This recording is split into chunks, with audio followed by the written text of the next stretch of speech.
Hello and welcome to episode 213 of the Crate and Crowbite. It's the 2nd of November 2017. My name is Chris Thurston and tonight I'm joined by Tom Francis. Hello. And John Roberts. Hello. Hello gang. Welcome to Inexplicably November. Suddenly. Yeah, in a parallel universe where Spelunky 2 exists. Yeah. That was completely unexpected, and I'm bringing it up at the top of the podcast because it's huge news for anyone who listened to the first 60 episodes of this podcast. A year and a bit. Yeah, indeed. Yeah. So Derek more recently did a thing called, I want to say it's called UFO 50, where it's like a compilation of games that he and a bunch of other developers made that are all kind of retro games. And I kind of assumed that was occupying his time for the foreseeable future. And yeah, it's an interesting thing because Spelunky wasn't sort of crying out for a sequel necessarily. I would kind of think of the one that we've all mostly played as being Spelunky 2, because Spelunky 1 was the freeware version on PC. And then that the one that got released on consoles was a massive visual upgrade, a completely new art style, huge amounts of new stuff. And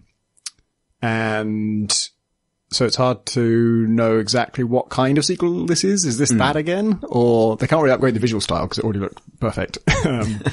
And so it's either, I think there are two possibilities. One is that it's going to be 4 new worlds for Spelunky and it'll be new items and stuff, but it would be basically like a very big expansion sort of thing. Because the sort of like the common refrain about Spelunkies is nearly perfect. Like everyone thinks that, no one has mechanical complaints. No one's like, oh, I wish they'd change this about Spelunky. I wish they'd do this. So you may just be wanting to just build on that and just give people more of what they like. Or the other alternative is that like, since it wasn't screaming out for a sequel, maybe the fact that he's making one is because he has had some like big idea about it. Like, oh, it should be this way, or, wishful thinking, it should have a grappling hook. Or some, structural idea, or he wants to do something like, make it like, have some kind of overworld where you choose which dungeon to go into or whatever. So the actual teaser that they showed at the, what was it, PlayStation Paris? PlayStation Experience at the Paris Games Week, something like that. I don't know. It was a series of, Polaroids and cryptic quotes, which says something for Spelunky status, really, that you can do that much of a teaser trailer with like nothing, no information whatsoever, and still get. I think it was like the One More Thing game, right? It was the beginning. Oh, it was the very beginning of the show was Spelunky, as far as I know. Right.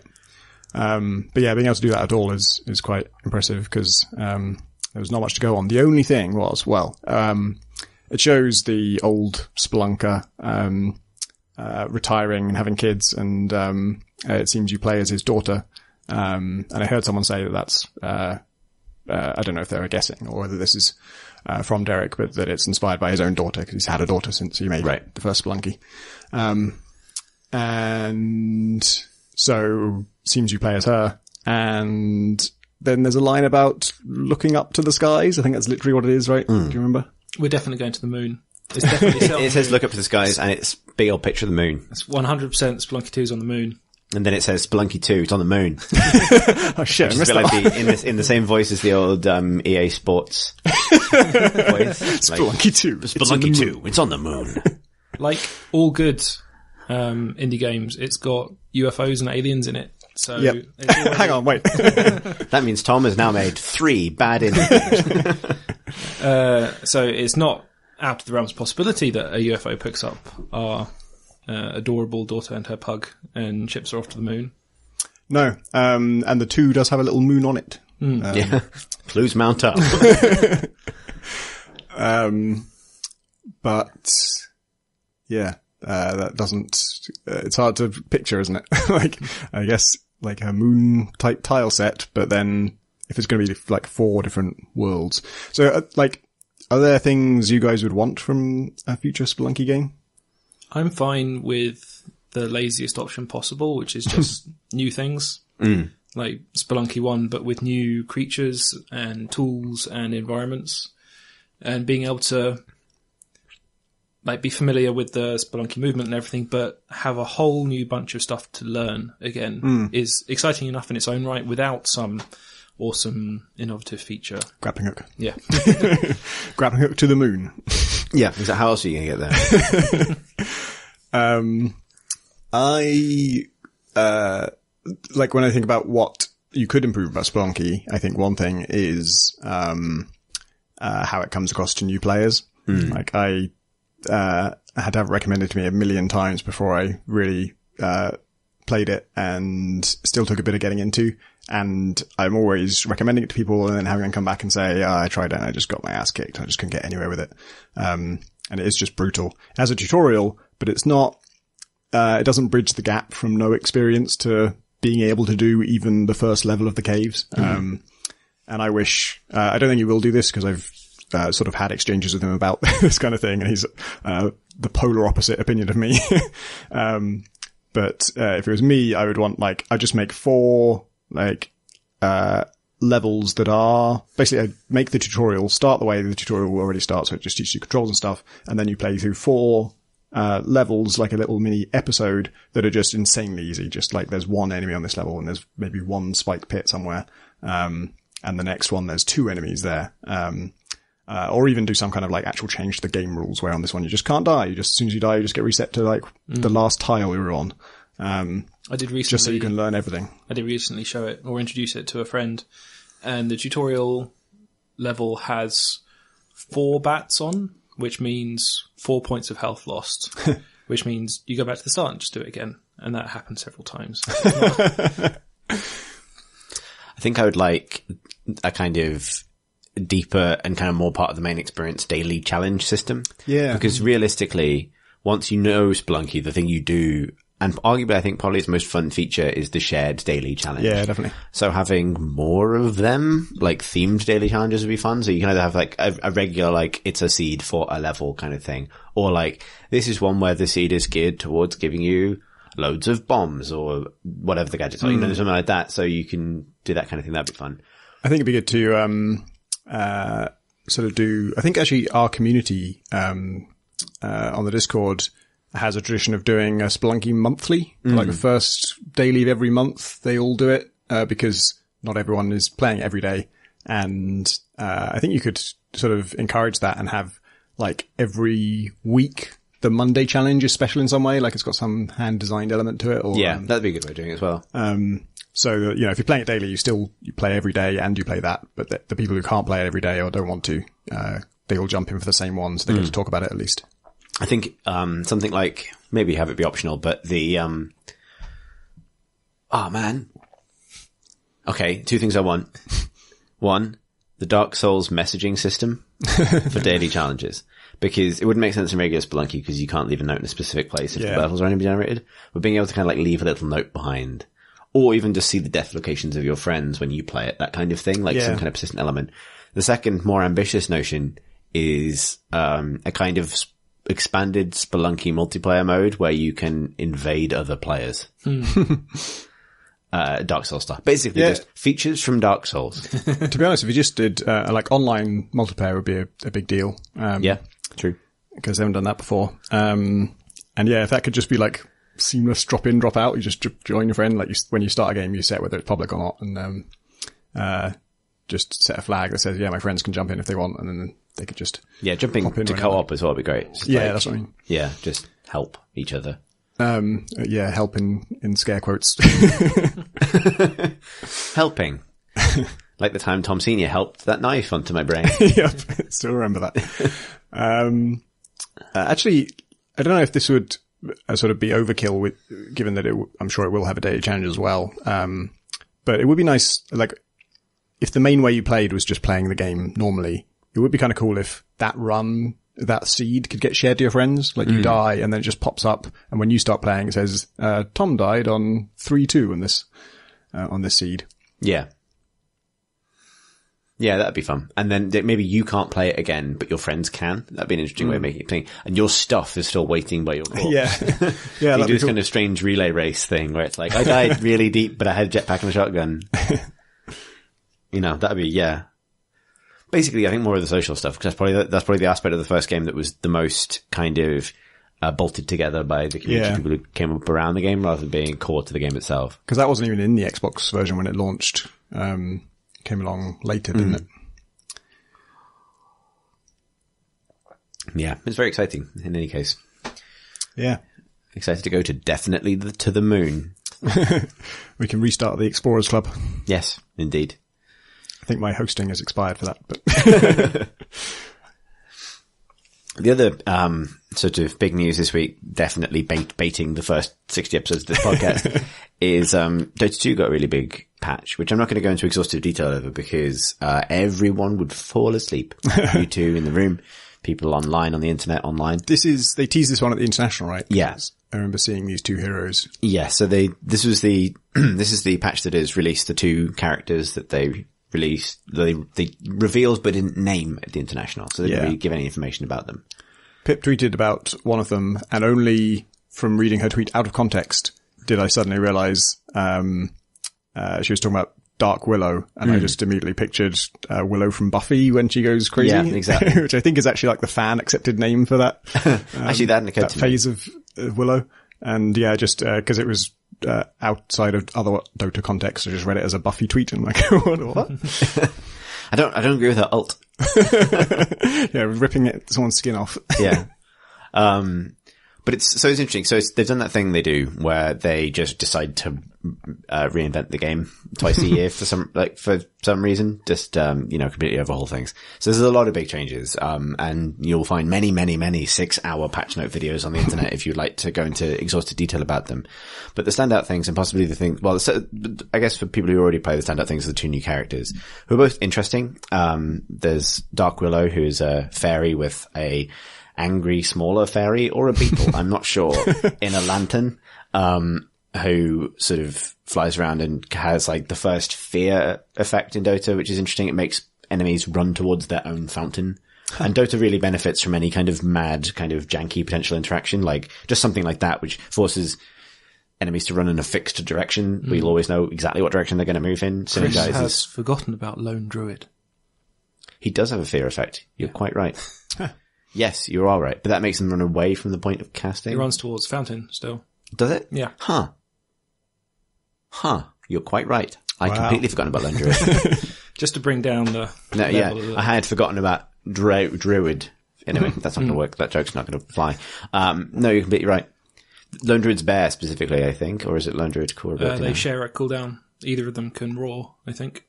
When Lone Druid is transformed into bear form. It's in bear form. Yeah. Well, you tell I don't play very much Lone Druid. Because for the first time, there's a fear effect. No, there's a Lone Druid style AoE version of that, and that's one of her ults, and then the other ult makes the angry fairy be angry. But yeah, the game benefits enormously from that kind of thing, where there's lots of sort of janky potential for mad combos and stuff. The Pangolier? Pangolier is the other character, who's a swashbuckling pangolin, because of course he is. Really fun. He has a bunch of really unique things that they haven't attempted in Dota at all before.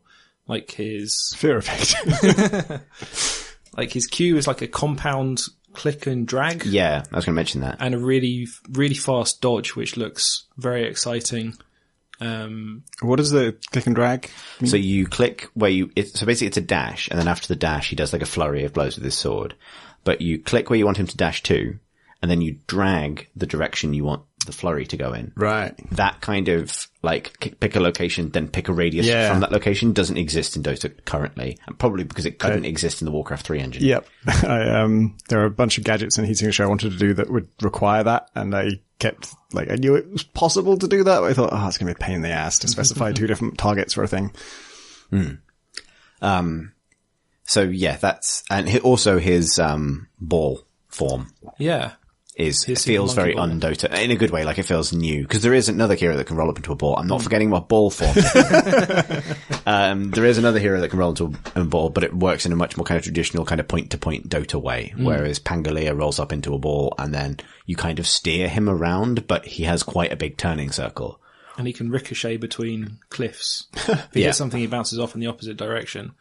And he can also use another power, which works independently, but it like bounces your ball up, and you can go up cliffs. Yeah, you can bounce around the world, basically. It feels it feels almost physicsy. Yeah. Which is something Dota doesn't traditionally feel. Which, again, both of these things feel like this is what they can do with, not being confined by the previous version of the game. But I think for any potential new player, they don't in and of themselves mean a tremendous amount because there's 115 of them now. So, the stuff that might help people get back into the game or get into the game they've not played it before is specifically turbo mode. So, so some of the most Dota things in the world have happened. So turbo mode is actually, or you could probably call it Heroes of the Storm mode.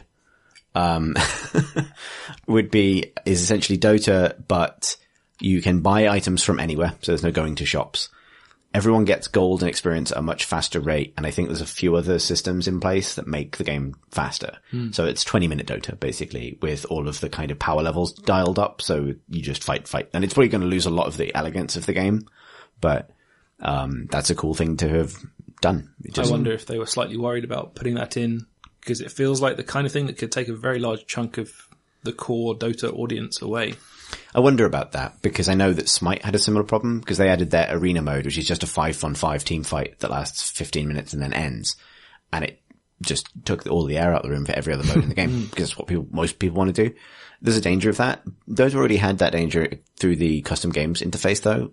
These kinds of fast Dota or extreme Dota modes did exist already and they didn't do it then. I think the core audience of people who want to play a traditional Dota is big enough that it won't be too badly affected. Because you were talking about, until Plunkbag's extraordinary rise, you were talking about the biggest game in the world on PC, or the biggest game on Steam at least.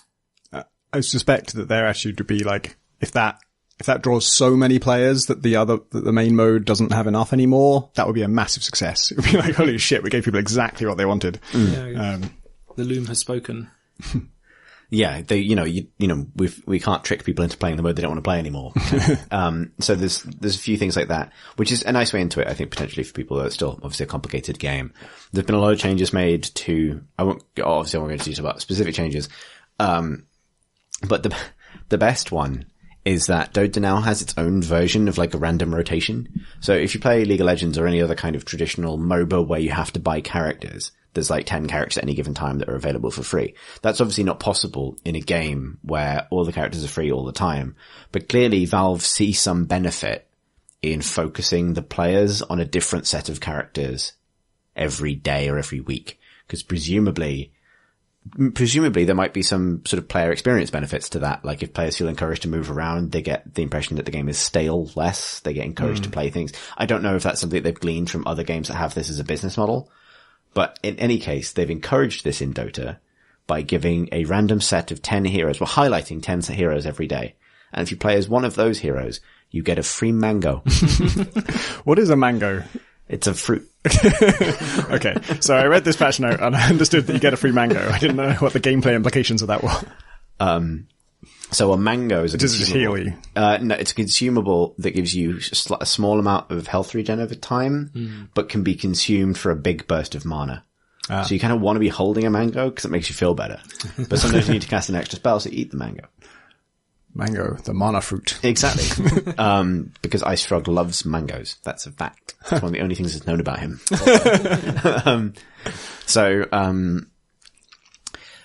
This adds to the fascinating canon of which games consider which foods to be good for your mana and bad for your mana. That's true. Yes. So, it's not quite smoking or a mango, basically. Are your two options for restoring mana. Free cigarettes if you pick one of these characters. Would be That'd be amazing. I think importantly, you can now turn your mango into a ring as well. You can. It's now a component of the soul ring. Oh, yes. Yeah. The soul ring now contains a mango. I love Dota. Is it truly randomly 10 heroes? Maybe it's a curated set. It looks a bit random. I think I read the patch notes and I also thought it said randomly selected. And I was thinking, can it truly be random? If you picked, 3 TF2 classes every day to highlight, it would be a fucking disaster if it's truly random because you might just pick the 3 that happen to be, completely negate the other 6. So I think one thing is that the advantage of having a mango is not so great that it renders the rest of the characters in the game unpickable. A free mango is nice, but it's not. The other thing is that they've changed the way randoming works. So you used to be able to random, which means you get your character randomly, obviously, and you get extra gold. And that was a bad thing for the game, honestly. In my opinion, like I wrote an article once upon a time about why it's just a bad idea. Because a lot of people don't want to make a decision and they kind of like the idea of more gold, but then they get a character they can't play and everyone else's experience is kind of hinged off trying to play around that. Now, if you random, you get not only a mango, but a stick. But it will pick from the set of 10 for that day. So you know what your options are when you random. It won't pick out of the entire pool. People will still do it, but I think it's less of a gamble because you can look at the pool and go, oh shit, Meepo's in there. I'm not randoming. Or do it anyway. And because fuck the experience of everyone else. This is Dota. Live your best life. You get a free mango for causing an actively detrimental experience. Yes, there must be some methodology there, like some reason why they want to encourage people to pick different heroes every day or something like that. Maybe they find that if people do that, they play for longer or enjoy it more or something, but I just love that they decide to incentivize it with a free fruit. So yeah, it's exciting. It will get me back into the game. I've been playing like a little bit more now because I had taken quite a long break and I'm back in, I think, as a consequence, because it's just also every new patch is an opportunity to start learning the game with everybody else again, and what's good will have changed, and you truly never forget fully how to do Dota. How to ride a bear? How to ride a bear. I do. It is easy to forget what a bear does, though, as I've demonstrated. Are you going to go back to it, John? No. Have you? No. I need to stay the hell away from it. It's bad. Take that back. It's compelling in the way that game designers want to make games, but don't realise how destructive they are. At least for me. Yeah, I can sympathise with that. I think having had a break, I feel okay playing a game a day again. Even though sometimes it makes you feel bad for no reason. And you just become cross and sad. Getting less patience for that, funnily enough. Any other news this week that we should... I suppose Tom? Yes. What were you going to say? I can't remember. Well, there was like two other things that we talked about right before the podcast. And one of them is that they've revealed the first expansion for Destiny 2, which I presume will be coming out roughly the same time on PC. Appreciate that neither of you are big Destiny people, so I won't bang on about it, but it's called Curse of Osiris. Osiris was a kind of lore figure from the first game, who will now appear in the game for the first time. What to expect from something like this? For PC players specifically, who maybe weren't around for the Destiny 1. People always talk about the huge raids. Is that basically what? Normally the expansion is a new, shorter campaign, but exactly what that means, given that Destiny 2's campaign is so much longer than the previous one, dunno. In Destiny 2 case, it means a new patrol area, so a new open world area to roam around, basically, which is essentially an extra fifth of the game, depending on how big it is. And it almost certainly means a new raid. People are kind of flipping out about and the raid only just launched on PC today, the existing one, so there's plenty of people to do. People are flipping out about the fact that the description didn't say a new raid, it said new raid content. So they're worried that it means an update to the existing raid. But that seems unlikely to me, simply because, that would be dumb of them to do. And there is precedent. Every single other Destiny expansion came with either a raid or something equivalent to a raid. So if they break out of that pattern for no reason, I don't see why they would. But, I've always kind of enjoyed those moments when the game... I feel like new raid content is the war is unforeseeable game patch notes. Could go either way, interpretable by whatever you want it to be. Yes. So there's a rumor that it will mean a return to a Destiny 1 raid, which is actually would probably piss off a lot of people on console. I imagine they would redo things about it. It wouldn't be exactly the same raid again because it's a different game. But it could well be a return to a location from Destiny 1 specifically. But actually, it'd be kind of great if that was the case for the PC community, because that place would be the Vault of Glass, which was like one of my favorite environments from the first game. So if they do revisit that stuff, then that'd be great. If you like your 70s album cover sci-fi art and want to fight time-traveling robot aliens in a space prism made of shiny metal glass, then you should go there.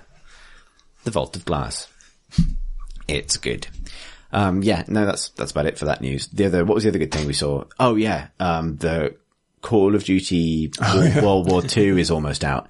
And the only thing that's caught my eye about that so far is the amazing, like, thank God for video games, loot box sequence. Like, right in the middle of controversy over loot boxes and sort of, I would say, public opinion of loot boxes is at an all-time low in terms of antipathy towards the idea. And Call of Duty, they're in World War II anyway, so it's going to be an awkward fit thematically. It's going to be tricky to do this thing. Yeah. And they just really ran at that brick wall as hard as they could. They just went all fucking out. So the game has an actual explorable social area now. And this actually gets more amazing the more I think about it. And by amazing, I mean awful. So it's got an explorable social area where presumably you can walk around and jump about and do emotes at other players. Kind of like a mini Destiny hub kind of thing by the sounds of things. Except, as far as I know, that social area is Normandy Beach. So you famous hangout. Yeah, like, exactly. Like, it's like the PlayStation Home kind of like, yeah. Oh, hi, meet me on the deck in Normandy Beach. And then when you are there, you can at any point buy cosmetics through loot boxes, obviously, because you're a consumer and you've been empowered to do that. And then you pick an area on the ground where you would like to receive your purchase. And then it is para-dropped from like a B-15 or something like that, a B-40, one of the B planes. And it parachutes down in front of you and then explodes into playing cards that flip around to reveal what camo hat you've unlocked. Like, they're just sort of floating in the world, and apparently other players can actually see them. Yeah. And so they're, is it diegetic? John, you must know this. It's diegetic, yes. I know it's a word. That means you two have to know it. It's within the context of the thing. Yeah, it looks like it's a thing rather it's than not a piece explicatory of it. It's, yeah. Yeah, but other than that, they look like, you know, cards that you get, content on these days in video games. And, that's really weird, hanging in a war-torn a war that still occurred within living memory. Yeah. And like, maybe we are so desensitized to this now because, you know, modern warfare was the thing for years. But even like modern warfare I don't know if it was quite that grim with its unlock kind of prestige system, right? I don't know. I mean, it's not like capital O offensive. It's just insensitive in the kind of like, in the kind of cheap way you would expect this to be, right? Yeah.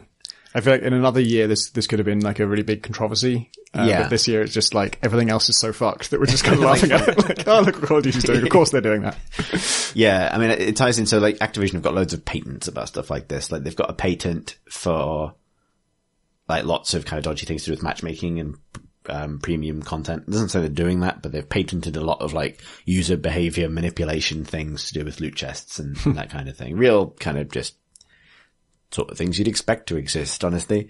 But it does the sort of how tacky it is the thing that makes me laugh, because it's, you know, it's a hugely expensive product, both in terms of its budget and how much money it costs to buy and how much money it demands from its players and how much money it will make. And so it's just so naff that it's kind of brilliant. Like, it's like they're half playing this like, yeah, World War II with your mates angle, and they're half playing this World War II. It was terrible, wasn't it? Angle. And then in the middle between those two things is like, here's what you won. Exactly. I haven't played a COD recently. Do they still have the quotes? When you die? Death screens and stuff. A kind of veneer of... I think they had those last time I played. I can't remember what the last one I played was, though. Last one I played was Black Ops 3. Infinite Warfare, the go inside spaceships one. I played that. I don't think that did have quotes, actually. I don't remember that. Maybe I never died. That's possible. Oh, they have new quotes, like, always position your crate dropped so the maximum number of people can see you receiving. Yeah. Winston Churchill. Exactly. All it takes to the triumph of evil is for good men to hide their sick new hats. And so on. But yeah, it's just a terrible thing. It's not really news so much. It's like, hey, look how shite that is. Yeah. It's just one of those things where it's just the combination of 10 different steps. It's like, oh, if we do this, then other people can see us. And if we do this, then it'll mean like we get 5% more loot drops and stuff like that. And like 10 steps later, you look up and it's like, oh no, we're dropping loot crates on Normandy Beach. Exactly. I do remember, decades ago, I was out at EA to see, a bunch of games, and one of them was, I think it was a console exclusive Call of Duty. I think it might have been Big Red One, which sounds like a name I made up. The Big Red One. Yeah, I think there is a Call of Duty. Came on a single Big massive disc. And in that, it sounds kind of tame these days, but at the time this was kind of grotesque and mind-blowing to me. You got extra points for headshots, and it was all like style bonuses for how coolly you murdered people in the trenches. It was World War II. And somebody in the industry, who I won't name because I can't entirely remember if they said this off the record or on the record, said that they refer to that style as World War Woo after John Woo. Oh, good. Maybe we just, I don't know. I don't know if we've become more sensitive to this kind of thing, or it's just we've gained taste. Yeah, I mean, like, bonus points for headshots now is just in everything, and that is no longer, it's funny to think that was shocking to me at that time. Like, how could they do that in World War II? Well, that's just how video games work now. Yeah. You get more points for a headshot. I suppose we ended up having this conversation when Battlefield 1 was announced and when it came out, because that one felt weird because it's a war we'd only ever seen presented in kind of somber tones. World War II has been presented in lots of different ways. I think what's kind of not, when I say lowercase o offensive about the loot box thing is simply that it's so mercantile. Like, it would be tacky for a sci-fi shooty spaceship man game to have your loot crate airdropped into the ground in front of you and explode in front of everybody else. It's just Normandy Beach makes that kind of Black Mirror-y in a way that is noteworthy. So good for them, I suppose. The game's out this week, I think, is it? Yeah, I think so. I think it's also because it falls on like very close to like the 11th of November in the UK, so Remembrance Day. So it's a kind of time of year where maybe you're primed to look with a kind of more reflective eye at the Great War and the Second World War. Maybe they can add a custom particle effect which sprays poppies out.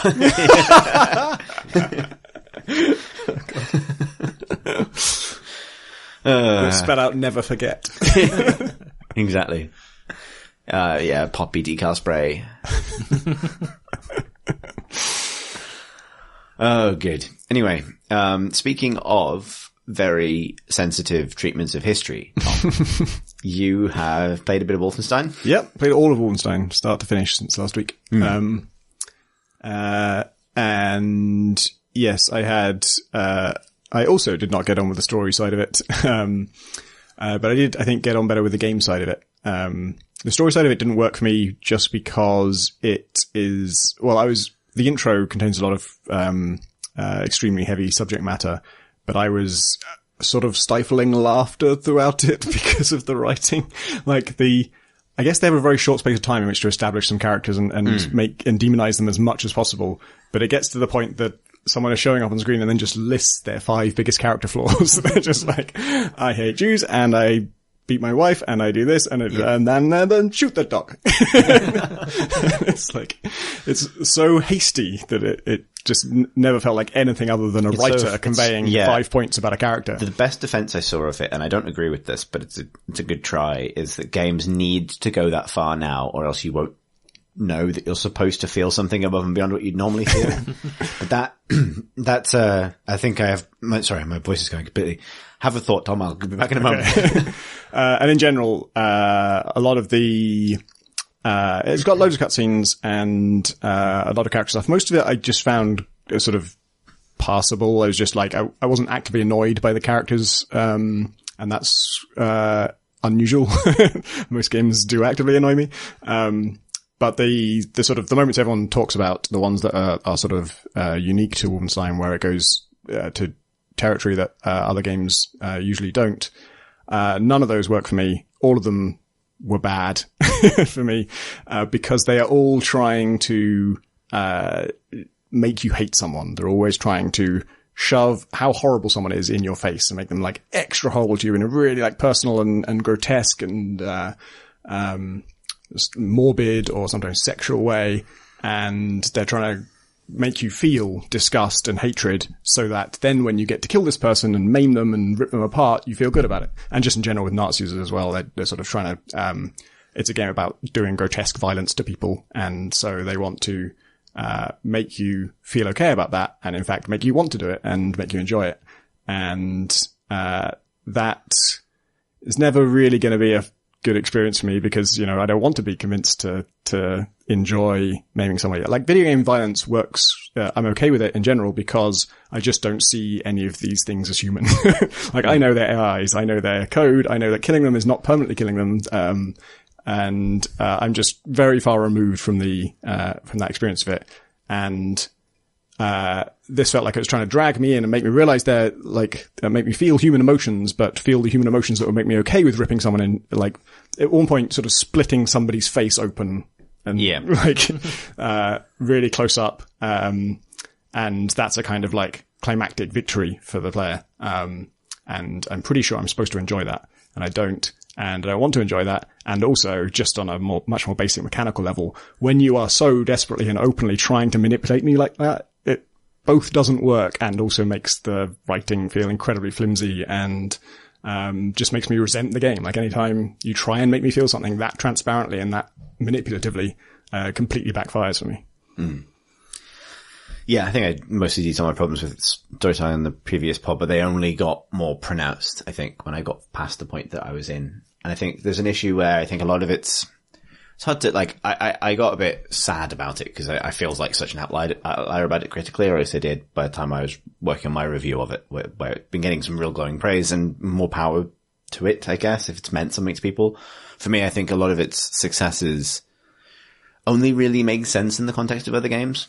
A lot of the time, like, it is raising subjects other games don't, but it doesn't do a lot with those subjects. So, you know what I mean? Like, where's the kind of meaningful success there beyond we're happy that something's trying harder than most games? Like, I don't know. That's a tricky subject to kind of try and unpick. Like, is the attempt itself laudable?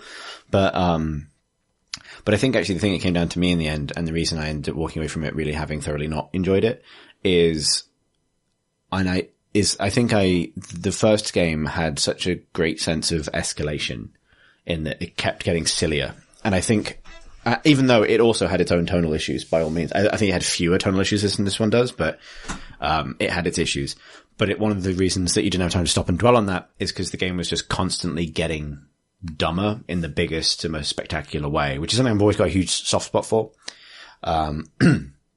I feel the same way about Bayonetta and other games like that, where you don't know where it's going to go next. And Wolfenstein, The New Order, has a bunch of memorable environments that tease things. I'm going to, like, a minor spoiler for The New Order, but it's been years.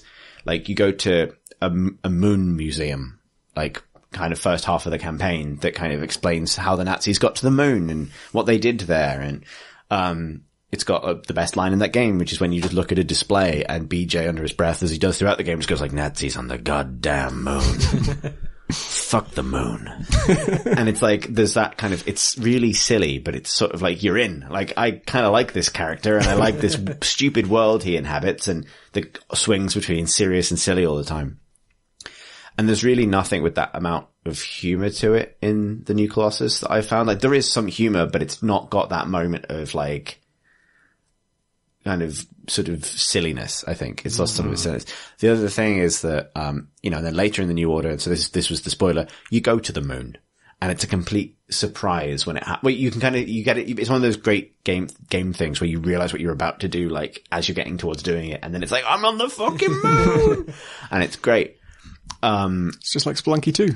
Exactly. Much like Spelunky 2. Maybe the enemies in Spelunky 2 will be Nazis. You'll get loot crates. Shopkeepers on the goddamn moon.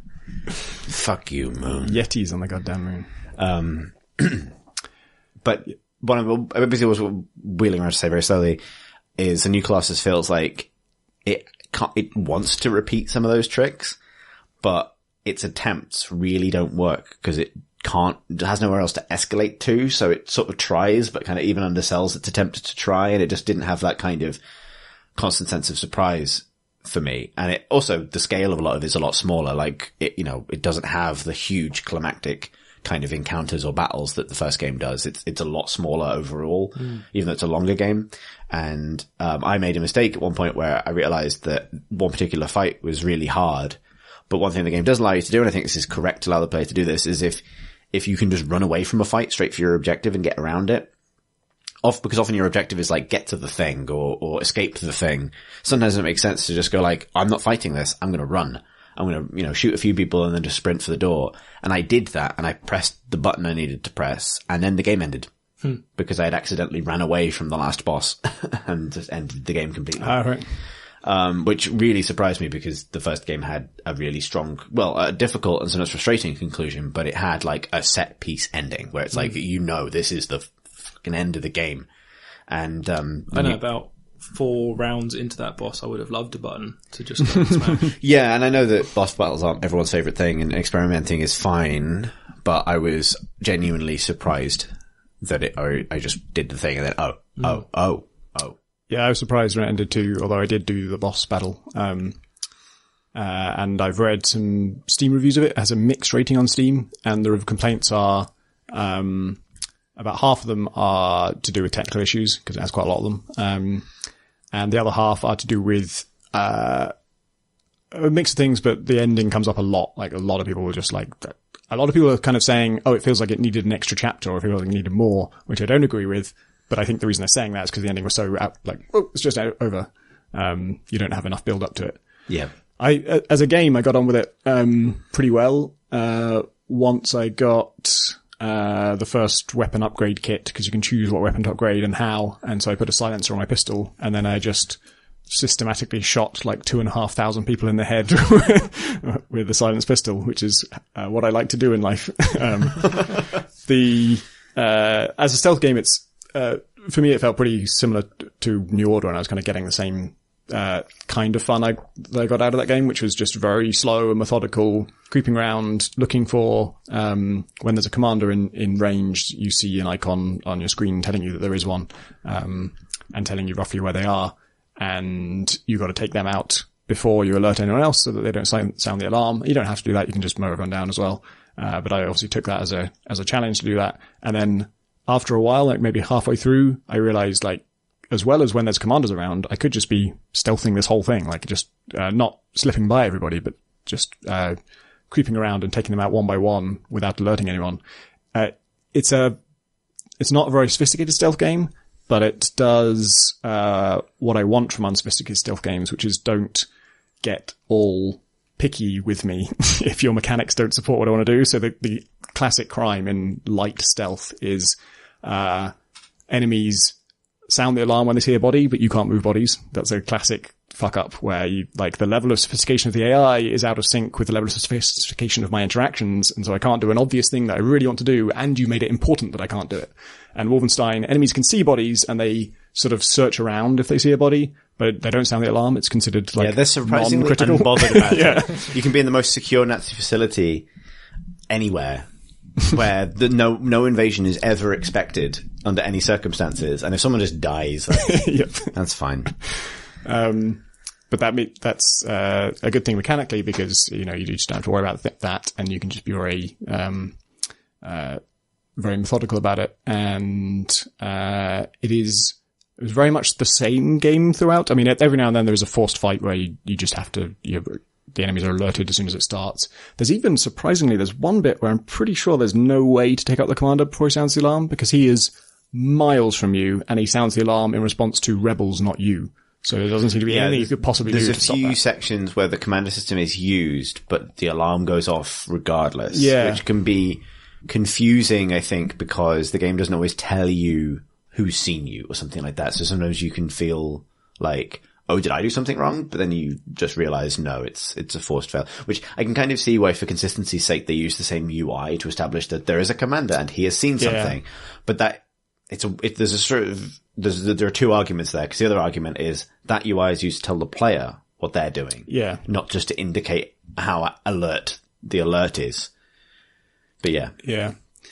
But yeah, the forced stuff was relatively infrequent and not too annoying for me. And the rest of it was pretty much the same game throughout. Like I was just saying the same thing in every single area again and again and again. And because stealth is a thing I find endlessly satisfying, if it's not actively irritating me, then I will do that happily forever. And so I got on pretty well with that. To what extent was it for you extremely trial and error stealth? It's pretty trial and error because it doesn't have a see-through walls mode, which is what a lot of, like most stealth games have some kind of special intel they give you. For the commanders, you can see what direction they're in, but obviously what really matters is just being spotted by anyone. Funnily enough, while I was playing it, I was thinking I understand why you don't want a see-through walls mode, and every game that does have a see-through walls mode kind of hedges their bets a bit and tries to discourage you from using it too much and all that stuff. And I was thinking, what you really need, like, I was thinking about Invisible Ink, where you can see enemy vision, even if you can't see the enemy. And I was thinking it'd be great if, like, enemies in a first-person stealth game just projected from their eyes. Like, it wouldn't have to be like an actual vision cone. It could just be like a laser that roams around or something. So you can just kind of see anytime an enemy vision cone is coming near, you would have a sense of it. And after thinking that for like 8 hours, I realized, quite a lot of the guards in Wolfenstein actually do have this. They have like a torch that they shine where they're looking, and it's just not pronounced enough and not enough of them have it, so you can't rely on it. But I'm willing to bet someone there actually thought of this idea and was like, oh, we should have torches on the guard so you can always see where they're looking. And then they sort of got halfway to doing it and didn't quite end up being a core mechanic. Definitely. But yeah, so I was playing on PC, and there is quick save and quick load on F5 and F9, which doesn't appear to be documented anywhere. I don't think I looked in the controls and it's not listed there. And I don't think there's like a you've just died tooltip that pops up to say like remember to save and load. Like, yeah, the actual like keys for it, I never saw tutorialized. But anyway, if you do it with the hotkeys, it is really painless to just save and load. And I'm not against that at all for stealth games.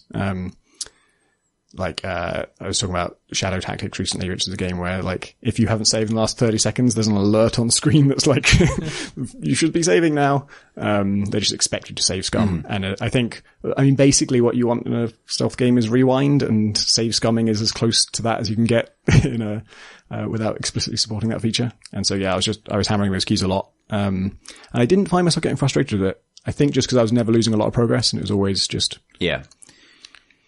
Is there content dedicated to stealth players?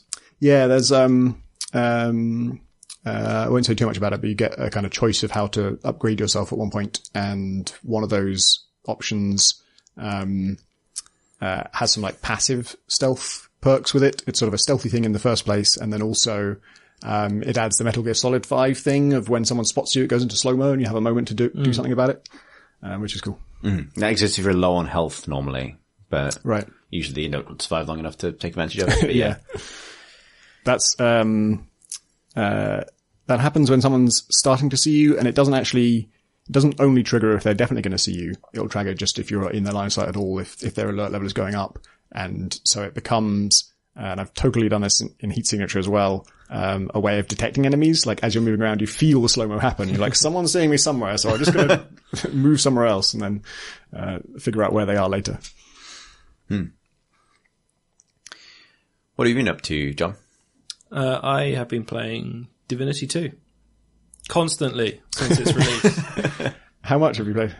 I finished the game. Oh, wow. And then went back and started again. Holy shit. Just because the first area is the best, and I wanted to go back and try out some of the options that I didn't take, and all the powers and stuff, which I missed. Actually, I've got notes, so buckle up. Great crowbar slogan. The best tavern music. It does have good tavern music. It does. It avoids that, I think, well-intentioned error of fantasy sound designers where they say, let's get a guy who knows how to play the lute in the studio and make it really authentic. And lutes sound awful. This game has an unusual feature in that you can choose the dominant instrument in your personal theme tune when you create your character, right? You get a little riff when you like finish off an enemy or to get a critical, I think. And you can get an oud Got to get that oud. I think I picked a cello for mine. Yeah. I think I went for cello as That's well. the classy version. I'm playing as Thane, so there's an element of you kind of want a classy cello for a classy undead gent. And I was a Red Prince, so also Classy. Yeah. Is loot one of the options though? Yeah, I think it's like the medium, the middle option, The medium which is neither oud nor piccolo or whatever. The piccolo. No, Is oud, it not piccolo? piccolo. There's definitely a woodwind in there that's Yeah, very funny. Sure. Anyway, It's such a great option. It's one of many several great options. yeah, I think in total I'm just incredibly impressed with how large it is, and everything's obviously been hand sculpted or written and placed and stuff like that. Like every landmass that you go to is, well, they're not a stage greater than each time, but everything is like a huge exploration challenge, and it's incredibly exciting knowing that everything you're going to go to has been thought about. It's not like, I think one of the things that made me sad the most in Mass Effect Andromeda and latest Dragon Age and stuff like that was you would go to, the map would direct you towards points of interest, which they call them, which would be a mesh that you've seen 1,000 times before and a box with some trader junk in. And like, this is not, you should not be drawing my attention to how little effort you've put in right there. But, yeah, and then Divinity 2, obviously, every aspect is being tweaked and placed, and they have try to combine like all these bits of story with every area. So, there's been some sort of interesting event happened here. It probably ties into a quest. Like the loot that you find here might be tied to the location or the characters involved and stuff like that. This is loot as in treasure, not the instrument. Not the hated loot. And it feels like it's really, really pushing up against the limits of what a team can do. Yeah. With hand-placed, like fully designed stuff, which needs to be celebrated, especially since it was a Kickstarter. And especially considering the amount of freedom it gives you as well. Exactly. Like, it's not like there's lots of lovely hand-designed stuff there for you to look at. It's like you have so many options at any given time about what you choose to do. I find it very freeing. Yeah.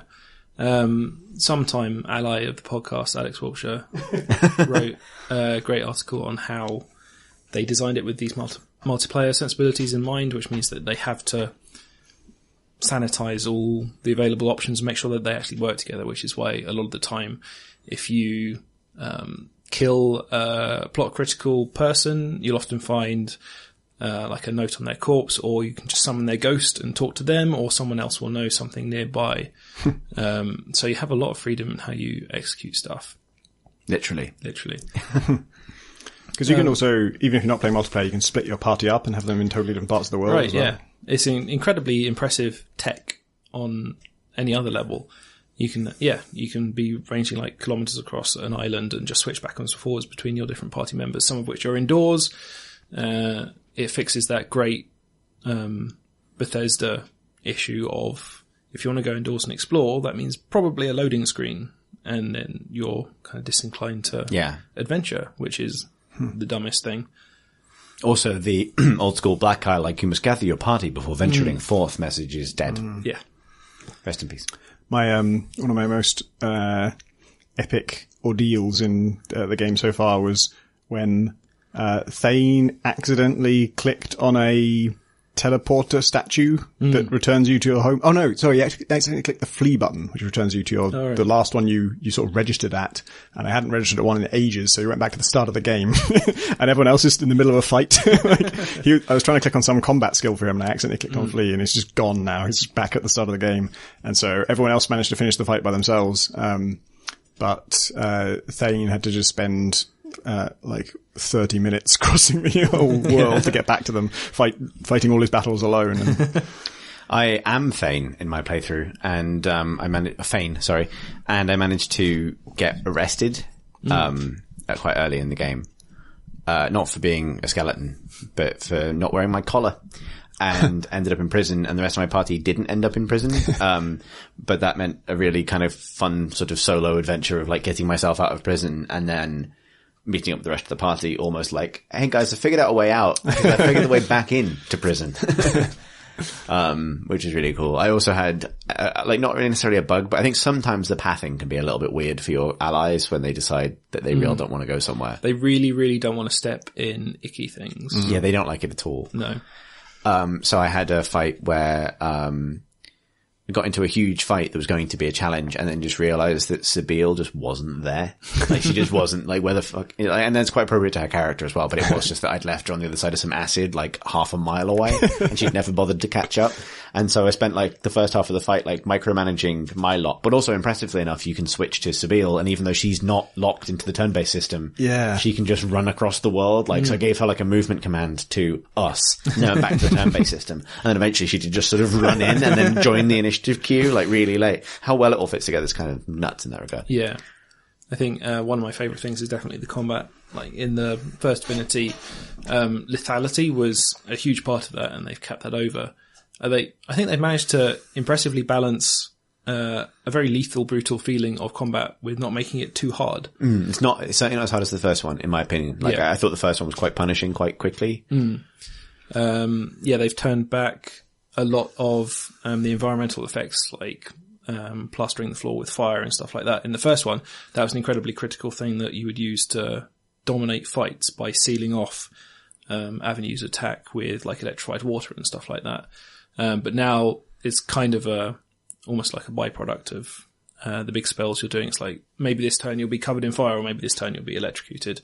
It's something you can think about, but it's not such a critical issue. But yeah, everything feels dangerous, which is great. Nothing feels like, oh, this is the grind that you're doing to level up to go and deal with the actual boss or whatever. And impressively, one of my absolute favourite things is that none of the bosses cheat. Every boss, like, when you get down to it, combat in Divinity 2 is mostly about efficient use of your disabling options. It's like the Dota thing of not stacking stuns and stuff like that. You want to be careful that you're like, reducing the amount of enemies that can be afflicting you or damaging you at any one point by turning them into chickens or knocking them down or whatever. And the bosses don't cheat. Once, like any other character, once their magical or physical armor is gone, they can be affected by the same things. And they often have skills that shorten the duration or, like, give them a bit of armor back once they recover from those. But importantly, those are things that your own characters can have. So everything feels incredibly fair. It's got that thing, like, if you, once you beat a scenario, it's because you did it well. You were a tactical genius and you did this thing. And so you can turn any boss into a chicken? Yeah. Awesome. Yeah, pretty much. I think maybe a couple of them have, like, certain immunities to certain things, but then left equally vulnerable in other directions. Right. So, do you have to, I can't remember, do you have to get through their magic armor before you can turn them into chicken? Yes.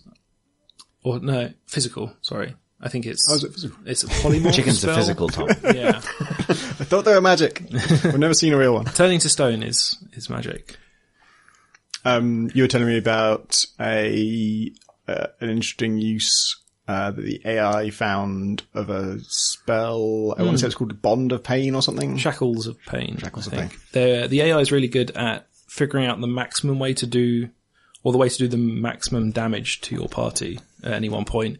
To the point where you'll see, I think you experienced this, where, like, a weird insect ran across half the level, ignoring your party entirely, but attacking an oil barrel. It was, I set him on a light and he immediately went to a barrel and attacked it right. And it turned out to be full of water and that put him out. Yeah. But he was like a slug. They will do that the other way around. It's like, oh, I'm currently on fire. If I run over and attack this oil drum, it'll burst and then I'll set everything on fire. Oh, right. And, there's a spell called Shackles of Pain, which links, the caster with the target. So all the damage that the caster takes is transferred immediately to the target. And that's... And the caster still takes it, right? It's just the caster still takes it. And an enemy did that to one of my my mage. And I think I, like, spawned a load of fog or something so he couldn't target me directly. And everyone else on the team ran to their allied mage and hit him, knowing that it would transfer all that to my mage, who then died. And it's like, oh, okay. Did they kill their own mage as well? No, it had more hit points. So, yeah. cunning tactical decision. Even so, though, I bet it was like, why did I cast that? Yeah, it's kind of nuts that works the way it does. That like the AI is even. I don't know how they've done that. Yeah. It does have that kind of magic trick feel. Yeah, I wonder if it is some kind of like brute force thing where it tries every skill on every person and sees what the outcome was. Give me the biggest numbers, please. Yeah, that'd probably be the way to do it, right? Like, what's the outcome of all of this? You probably couldn't do it with like targeting the ground or anything, which I think they do at times. But just for like things that affect a specific person, you could probably run through all the combinations there without too much. I think importantly they do mess up as well. They can make mistakes and things, so it does balance out nicely. They just kill their own mage for no reason. They didn't know he'd cast Shackles of Pain. They were just They didn't like him. After however many hours, the only things that have really been annoying are small like UI things, like bartering is rubbish. You have to move everything you sell to a single person, which is a lot of clicking. It is also amazing that you can click the button almost any time. So, like, for the kind of, you've offended me for the last time. There's no more we can do. This must end. You or I will throw down immediately. Would you like to buy eggs? Importantly, I may be interested in selling you all of my healing potions. How do you feel about that? a bit of a strategic error. You don't need the money right now. You want to buy my sword? Okay. And then kill me and take the money back. My very first experience of Divinity was immediate extreme ludonarrative dissonance through the system where you wake up kind of imprisoned and there's somebody sort of reading a book nearby who's obviously your captor, and there's a table between you and them, and I got up, walked over to the table, picked up some alchemy flasks and walked over to the person at the book, and as soon as their opening line happened, I could see there's a barter button, so I clicked on that and then I sold them their own alchemy flask for 1 gold. That's your icebreaker. It's like, I come around to your house. To buy this fine flask. Yeah, I just come around to your house and I pick up like a mug. It's obviously yours. I'm like, I'm going to buy this for me. Oh, it looks good. I like it. It's just to my taste, actually. Yeah, great. How are you? I think my only niggles with it are small UI things. Like, in combat, I'd really like an undo button. I'd like to be able to map out a turn with a character. Yeah. Like, I'd like to map out how I'm going to spend all of my action points and then like commit it rather than, cause sometimes, and you have the option to not fuck up. You always have the option to not fuck up. But like, you kind of sometimes do a thing where you slightly like miss, like something is going to cost 2 action points to run to a certain place, but for whatever reason, a slightly confusing tile the other direction is 3 or something like that, and then you get there and you can't do the thing you were going to do. Yeah. Like any situation where you can kind of like map that move out and then go, yes, this is definitely what I want to do, click, go, and then you do it, would be great, I think. Yeah, it does. It's not great at giving you perfect information. A lot of the time you'll be like incredibly precisely positioning your damage radius of your spell to catch just the enemies and like leave your rogue just on the edge of it. And then you commit and just everything explodes and it damages everyone in your party and then sets off like a chain of other explosions and stuff, which is, I don't know, emergent, but still kind of a failure. It is set in a universe where like any given fight ends with every single person soaked, like on fire. 3 people have been electrocuted and an extra person is poisoned. Like every fight ends that way, regardless of scale.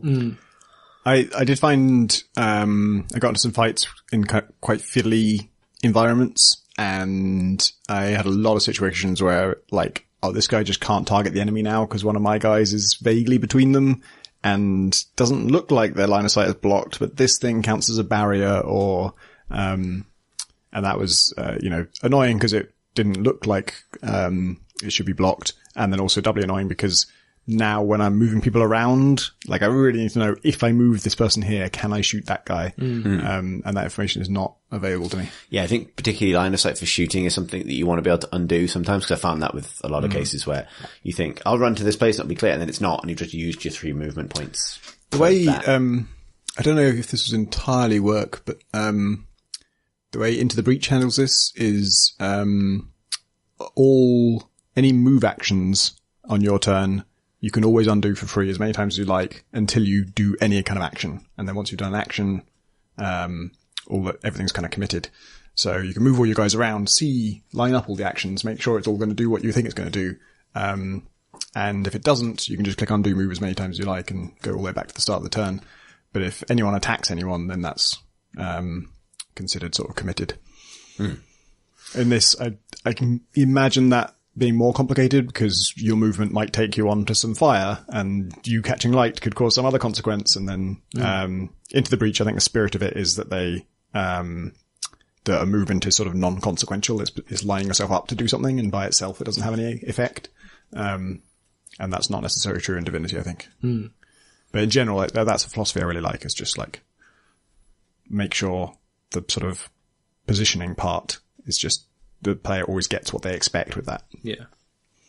I think, just finally, if you're going to play it, you have a huge range of choices of exactly what character, and there's some which have story baked into the world, and they're generally worth doing more than creating your own.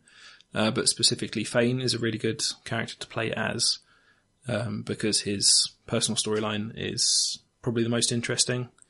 And also he's a cool skeleton who tears off. I can second this. He's a cool skeleton. How much of their personal story do you not get if you're not playing as them? You can overhear what they talk about, but not like their internal monologue or their own decisions, or when they meet weird ghosts or gods or whatever. You're not party to that. Are you meeting a weird ghost right now? That's kind of an amazing thing, isn't it? That there must be two versions of everyone's storyline, right? There's the version where you are playing as that person, and the version where you're another character just hearing this. Was a minor frustration towards the very end of the game was that my companion's storyline was more interesting than my own, and I really wanted to do his final end of game stuff, but the game was intent on doing my character's stuff. I think Fane was one of the ones written by Chris Avellone, which is why it's slightly better. It's great. And I'm playing as Fane, so apparently I'm doing it right. You've been playing Assassin's Creed Oranges. Yep. Tom. It's an awkward name to say, the best of times. Both. Assassins is many syllables. Oranges doesn't rhyme with anything. Those are the two ways we normally say things, right? And yeah, many shortening versions I've been calling it Assassin's Oranges, but actually I like Marsh came up with a better one, which is, for actual short, which is just ASSO. ASSO. And yeah, so this is the one that's set in Egypt. It is, they took, I think it was a 2-year break, right? Since the last one. Yeah. They made a big deal of it at the time. Like this was becoming an annual series, and now we've decided we need to step back from it and really rethink the series and make a significant leap forward. And now, we have ASSO, which is set in Egypt. It's called Origins because it's, so it's ancient Egypt. So it's before all the other Assassin's Creeds. And I guess at some point I'm probably going to form the Assassin's Creed. That hasn't happened yet, but I'm guessing that's where it's headed. But it's set in the time of Cleopatra, which, as we have noted on this podcast before, is closer to today than it is to the time of the pyramids. Yeah. The time that the pyramids were built. So if there was one set when the pyramids were built, that would be even more Origins. It would be pre-Origins. And from looking at it before release, the big thing that changed really was that it was very level based. It's much more of an RPG now, and everything does a certain amount of damage. And so there is no, even from stealth, you're not technically insta-killing enemies. You're just doing a very high amount of damage. And if they are sufficiently high level, that won't kill them. And you get experience from everything. I can't remember how much of a level up system the previous ones had. I know they had like skill trees and stuff, and you did earn ability points and things. Did they? Didn't they? Not the most. I feel like Black Flag did. No, it didn't. Okay. I don't think so. I've been wrong before. It's famous for... What about things like sort of double takedowns? Didn't you have to unlock that? I'm sure you had some abilities. that was gear gated. That was like the point where you get 2 blades. You can do that. I'm pretty sure Assassin's Creed has always been more like Metroid style. You have this piece of equipment now. You can do a thing. I don't want to speak for Syndicate and Unity because I didn't play them. I didn't play those either. They may have had unlocks. But I always associate that kind of like skill tree thing with either like Shadow of War or Far Cry or something, or Shadow of Mordor even. I don't think Assassin's Creed has ever worked that way before. Well, it sure does now. You got a huge ass skill tree. A huge asso skill tree. Yep. And the world is actually split up into like leveled regions. It tells you on the map what levels they're suitable for. Which is all of which is a bit of a kind of gear shift for it, and could cause concern. I was pretty open-minded to it, and I still kind of am. I played it for, actually I don't know how long. It feels like about 8 hours. And I really like it. I think it's really, really good. But a large part of that is to do with the world and the eagle, and not directly the leveling stuff. The world is like amazing, and I've kind of known the worlds have always been amazing, and I have appreciated them to some extent, and I, ran across rooftops and thought this is a nice city and that's a cool building, and in Black Flag sailed around islands and thought that's a pretty island and that's cool.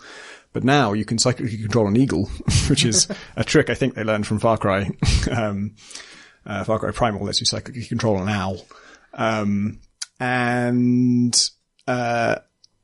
But they've really gone to town on that. And so when you are psychically controlling your eagle, you can just fly as far as you like. And, basically, it's the difference between like, using it as a sort of local vision mode, like moving the camera around a bit around your character. And really, you're just kind of becoming the player when you control the eagle now. Like, you can go as far as you like from your character. Your character will stop if you go far enough from them, but that doesn't stop you going further.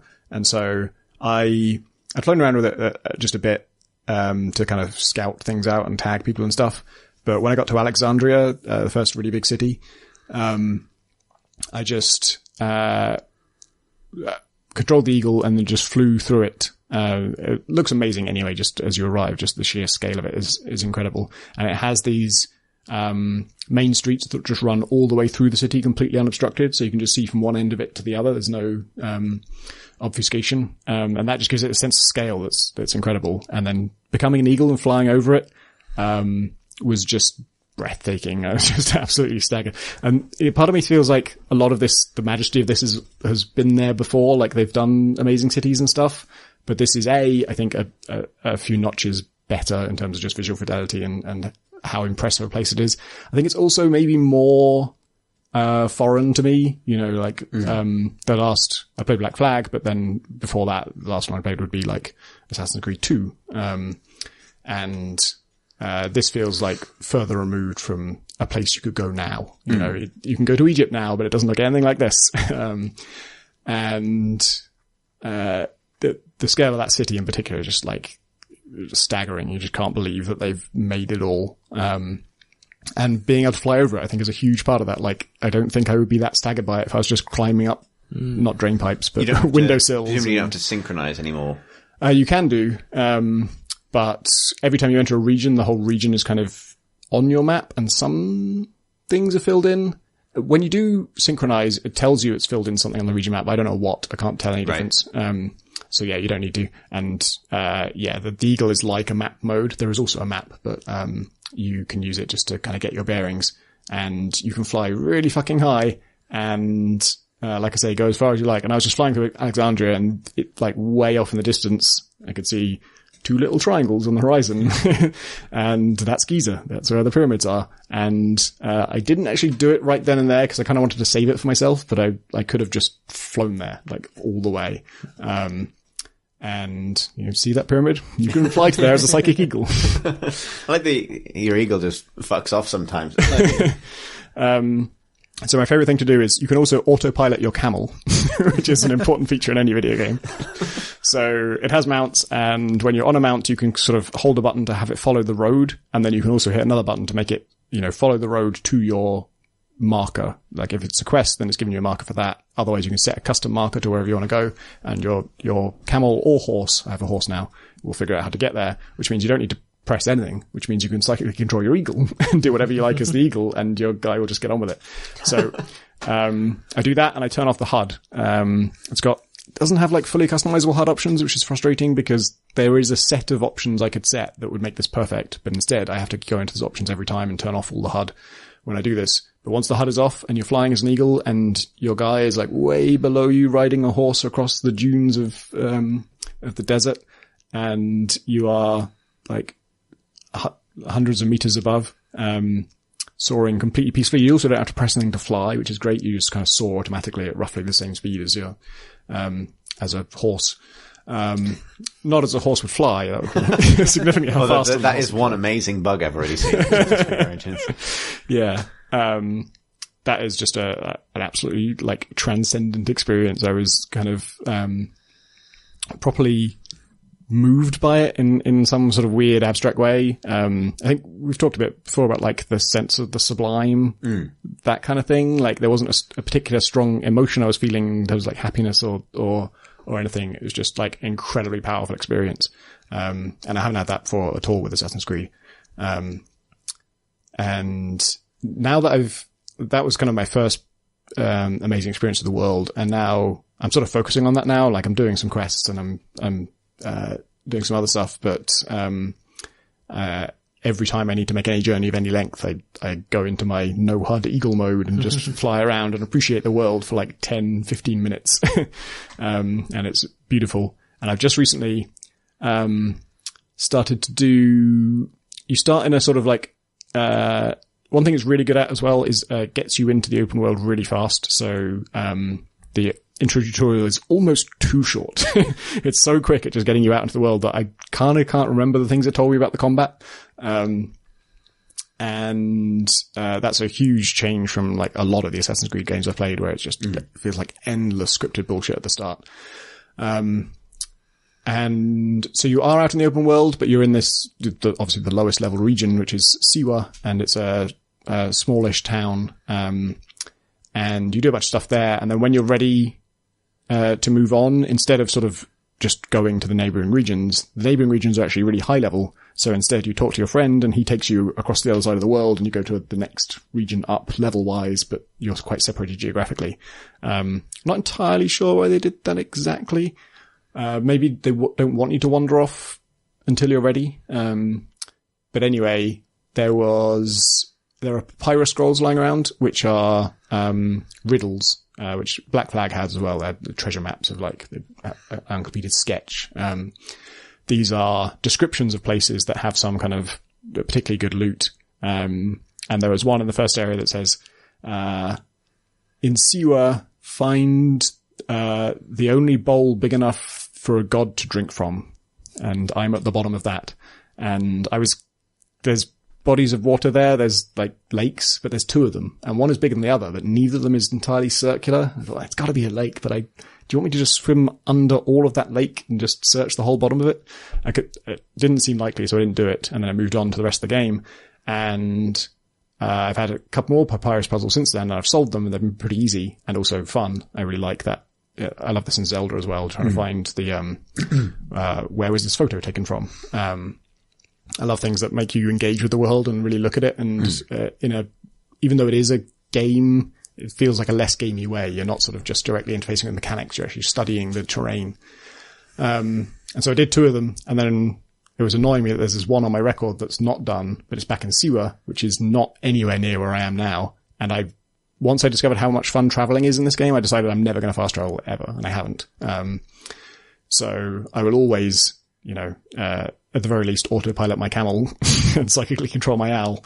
But then to get back to Siwa, that would be a huge trek across the whole of Egypt, basically through incredibly high level areas.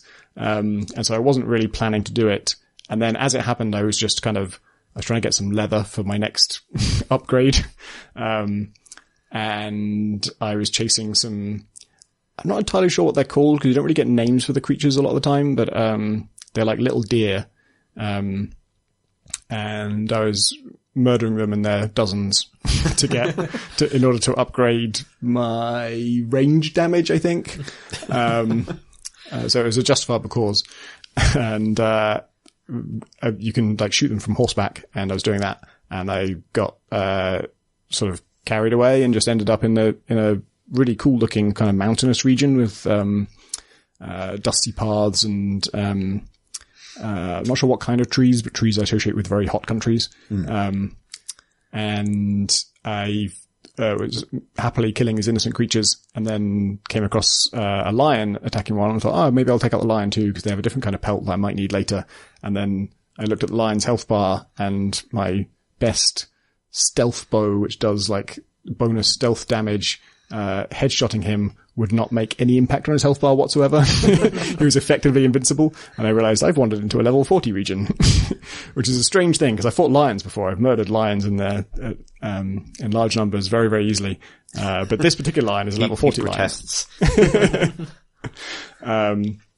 And anyway, so I was thinking, I'm in the wrong area. But then I just thought, well, I can still hunt these deer, and this is a really nice place. So I just kept on galloping. And then eventually I realized, like, I'm basically on the way to Siwa now. It's like a long way, but I've already gone into a high level region, and you can survive in them. It's not like World of Warcraft where you get attacked by everything and, they will hit you whether you want it or not. And, you can't get away. This is the rare things that are hostile to you at all. They take a while to kind of react to you. And so if you're galloping past, they don't stand much chance. And so this was just before I came out tonight, actually. I had about 40 minutes before I needed to leave. And I just spent all of it traversing the world, trying to get back to Siwa, and being terrified of everything I pass. Like any kind of predator, I'm just like, fucking hell, cannot touch it. Do not go near that thing. I was on a mountain. The only thing I did along the way was to stop at the sort of synchronization points just to climb up and get a good view and just get the lay of the land, and did that. And at one point while I was up there, saw it must have been I don't know, like a jaguar or a panther or something, very sleek. And I was watching it hunt, and it was just moving so goddamn fast. I realized the only thing saving me so far is I can move faster than everything else. That thing can move faster than me, and it would absolutely murder me. So I've got to stay incredibly far from that. And then, I was just galloping across this amazing mountain range and flying as the eagle, looking around the territory. Because I had the HUD off, I couldn't easily set a waypoint for myself. So to navigate, I was flying ahead with the eagle, like a long, long way to scout out the territory and see if I could see Siwa in the distance. And flying over like the crest of mountain ridges, see what's on the other side, and going off to investigate little buildings, and even like sneaking into a compound to steal some loot without knowing that I couldn't ever touch any of the guards because they're so wildly overleveled for me. In fact, I found out what happens if you try and I knew that you can't do stealth kills on people who are way higher level than you, but I was hanging off a windowsill and the guard was right in the window, and I'm like, this is the classic pull down, how are they going to get out of this? Surely that's got to kill him. Or at the very least I'd drop him to the ground, in which case I would be able to get in the room. But instead you kind of like, you grab him and then you just like knock his head against the windowsill and then he just gets annoyed and runs off. So I guess he's like too high level for me to pull through the window, maybe. I was wondering if they were going to do the thing, because in the old Assassin's Creed multiplayer modes, there used to be a thing where if you like tried to like drop assassinate somebody, they had like a narrow window of opportunity to like respond. Oh, right. And if they respond, there was like a counter where you like grab their wrists and like wrestle them out the way. That would be quite a good way for them to handle like, you've hit this person but not one shot them without it feeling weird, like to have them just good enough that they will stop you before you fully knife them. Yeah, I've done normal assassinations on people who are too high level, and it's an awkward moment. You do stab them, and it's awkward for both of you, honestly. You stab them, and then they're like dazed for a second, but then they obviously get angry, and you can't really do anything while that's happening. But yeah, I made it back to Siwa just before I came out, and that journey was incredible. And looking at the mountains, I don't know what they've done, but they've done something different to normal open world games, because there's a look of a world that's been made in a terrain editor. Yeah. I haven't used a terrain editor really, but I can reverse engineer in my head how they work, because there's a certain look that all open world games usually have, and this just doesn't have that. Like the mountains are just they seem completely unique. And I was just looking at like, there's this mountain ridge that I'm on, and it slopes down into the desert. This is not like teeming with life and stuff to do. It is a desert. Like the desert bits are just desert. They don't shy away from that. But just the slope from the mountain down into that was not just land that is curved. It had streaks it almost looked like mud from where I was, but I knew the whole place was dry. and it was clearly where there had been a river, like many years ago, and now completely dry, but you could see the streams of sediment that had caused these different streaks going all the way down, and they were following the right contours for the lay of the land. And the mountains themselves are kind of like crinkly and jagged instead of like smooth and eased out. And, it's just absolutely stunning scenery. Sounds like a lead artist got a trip to Egypt. Yep. Fucking huge as well. That's, crossing all of that, like I say, it took me like 40 minutes, and that is not the width of the world by any means. You can go much further. And the game itself is alright. The quests have not been annoying so far. They've been like, they're not inspired or like, very creative. They're very straightforward, but they haven't been really the really frustrating bullshit of Assassin's Creed, I actually kind of got the game because, in Games Radar's review, they mentioned that, it doesn't have, follow quests anymore. You never have to tail somebody at a certain distance, and if you get too close, it's mission over, and if you get too far, it's mission over, which is my least favorite thing in Assassin's Creed. Most of the missions have just been, decent like that. Stealth feels mostly like how it already works. The main good thing, gameplay-wise, is that so you have this Far Cry style upgrade your arrow capacity and upgrade your range damage and upgrade your things by getting these crafting ingredients, and these crafting ingredients are usually animal skins. The animal skins, you just hunt them like you do in Far Cry, but for things like copper and iron and wood, you don't go and gather them. You have to steal them from convoys, and those are just being transported around the world on like war chariots or boats going across lakes, and or just like a single guy on a horse. And in Eagle mode, if you don't have the HUD off, you see all of those things happening around the whole world all the time. Like every single courier that's carrying anything, you see that as a resource icon moving around the world. And every animal that has a skin that you might need, you see that as a resource icon. And it kind of looks like Civ. Like if you look at Civ 4 in the early game, you can see where all the luxury resources are and all this, all like patches showing you what all the land's worth. Except they're all moving, and you can you can eagle over them to, select them. And when you like eagle over them, it tells you what they're doing currently. So like every animal, it'll tell you, oh, this one's foraging right now, or it's hunting, or it's sleeping. And every resource is being transported around is obviously being in the transported state. But figuring out how to like get ahead of those and ambush them and take out the guy who's actually carrying the thing you need, is great. Like intercepting ambushing convoys or intercepting convoys was my favorite thing in Far Cry 2. And you could kind of do it in Far Cry 4, but I don't think there was really much of a motive to do it. You couldn't do it in Far Cry Primal because vehicles didn't exist. But here it's like a core part of the game. This is like, after hunting animals, this is the most important resource gathering thing that you do. So intercepting convoys is just like a huge part of the game, and that's a cool thing. That's the thing I've enjoyed in open world games before and works well here, and it is properly open world. You can do it wherever you like. If you're going to have a way of feeding a resource crafting system like this is one of the best ones to do.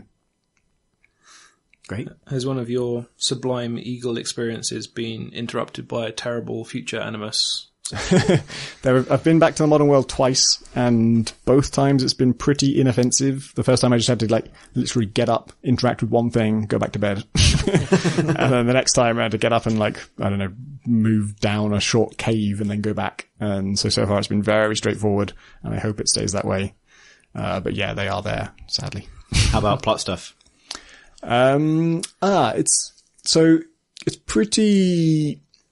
It's about bad men who control the world. Right. So fairly straightforward in that sense. But a thing I really like about it is, you are basically kind of teaming up with your wife on this, and she is also an assassin, and, kind of not dynamically, but, she does stuff, that gets you closer to your goal of her own accord. So, I don't want to sort of mention the specifics, but you have an idea of what you need to get done, and you do like half of it, and then when you meet your wife, she's done the other half. And it's just like, oh, great. And that's the Divinity connection, I believe, because I believe your wife is played by the same actress who plays Sabine in Divinity. Oh, really? Yeah, both Alex Wilton Reagan, who was, the only reason I know that is because she plays the Inquisitor in Dragon Age Inquisition. So, following her on Twitter, and then both of those, like, roles apparently were kind of being revealed around the same time. I don't want to rave about it too much because I haven't got far enough to know where it goes, but so far it's been a really nice, like, relationship of equals, and it's like a happy marriage, which doesn't come up that much in nice. video games. It's nice that it starts at that point as well, rather than like have that be, you know, you won, now get married. Yeah. Which is the traditional arc, right? I'm sure she'll be kidnapped and or fridged. Let's hope not. Yeah. Look, it's cool that you're so impressed by it. Like, it was the big AAA game for this year that I was definitely planning that I wouldn't play because there's so many things to do. I can absolutely see people bouncing off it. Like, the leveled stuff is kind of bullshit. You know, this thing of a level 40 lion versus a level 6 lion. Yeah. It makes no sense at all. And, it does mean you can go anywhere you like in the open world, but you can't sort of pick a new region and say, this is where I'm going to live for a while and do all the quests here, because they're going to be way out of your league.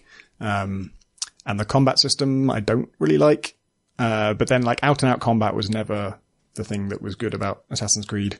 And as much as possible, you want to avoid it anyway. Yeah. So I like it. On balance. Therefore, it is nice. Incredible world and quite good game. Should we do questions? Sure thing, Tom. Good. Excellent. Awkward segue continues as Michael writes, Dear Tom Francis, do you now see every 2-word phrase as a heat signature character name? Rescuing my idiot son. Great crowbar. Yes. I had this particularly when looking at a bar of chocolate that, whose flavor was described as cherry intense. Yep. If that just came up in the game, I'd be like, yep, that makes sense. I was very impressed recently with, my friend Zach Johnson, who's been on the podcast before, was going to Australia. And so naturally he looked up the names of all towns in Australia and then made a name generator that just combines two towns in Australia. And that works great as a name generator. Like if that was how he's generated his names, I think it would be every bit as good. There's a streamer called Jupiter Hadley who covers mostly, game jams and stuff. So they've made it into the real world now. That does sound like a heat signature name. It's just names. Yep.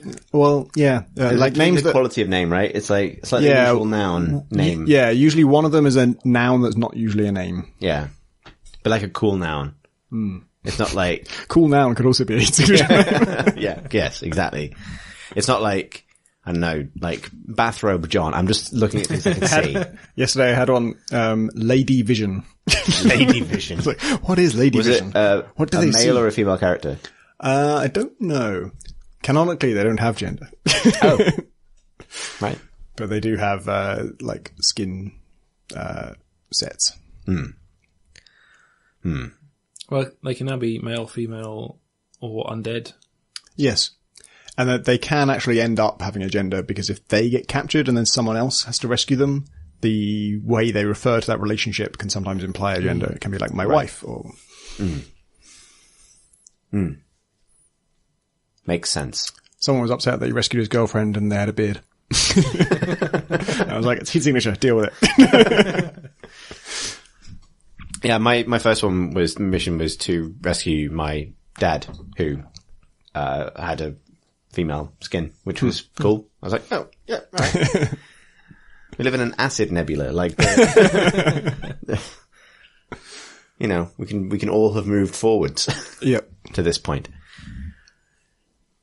The next question comes from June, who writes, Dear Container 2 plus weapon dot melee 13 semicolon. I would like to ask a question, but first I have a grudge against God.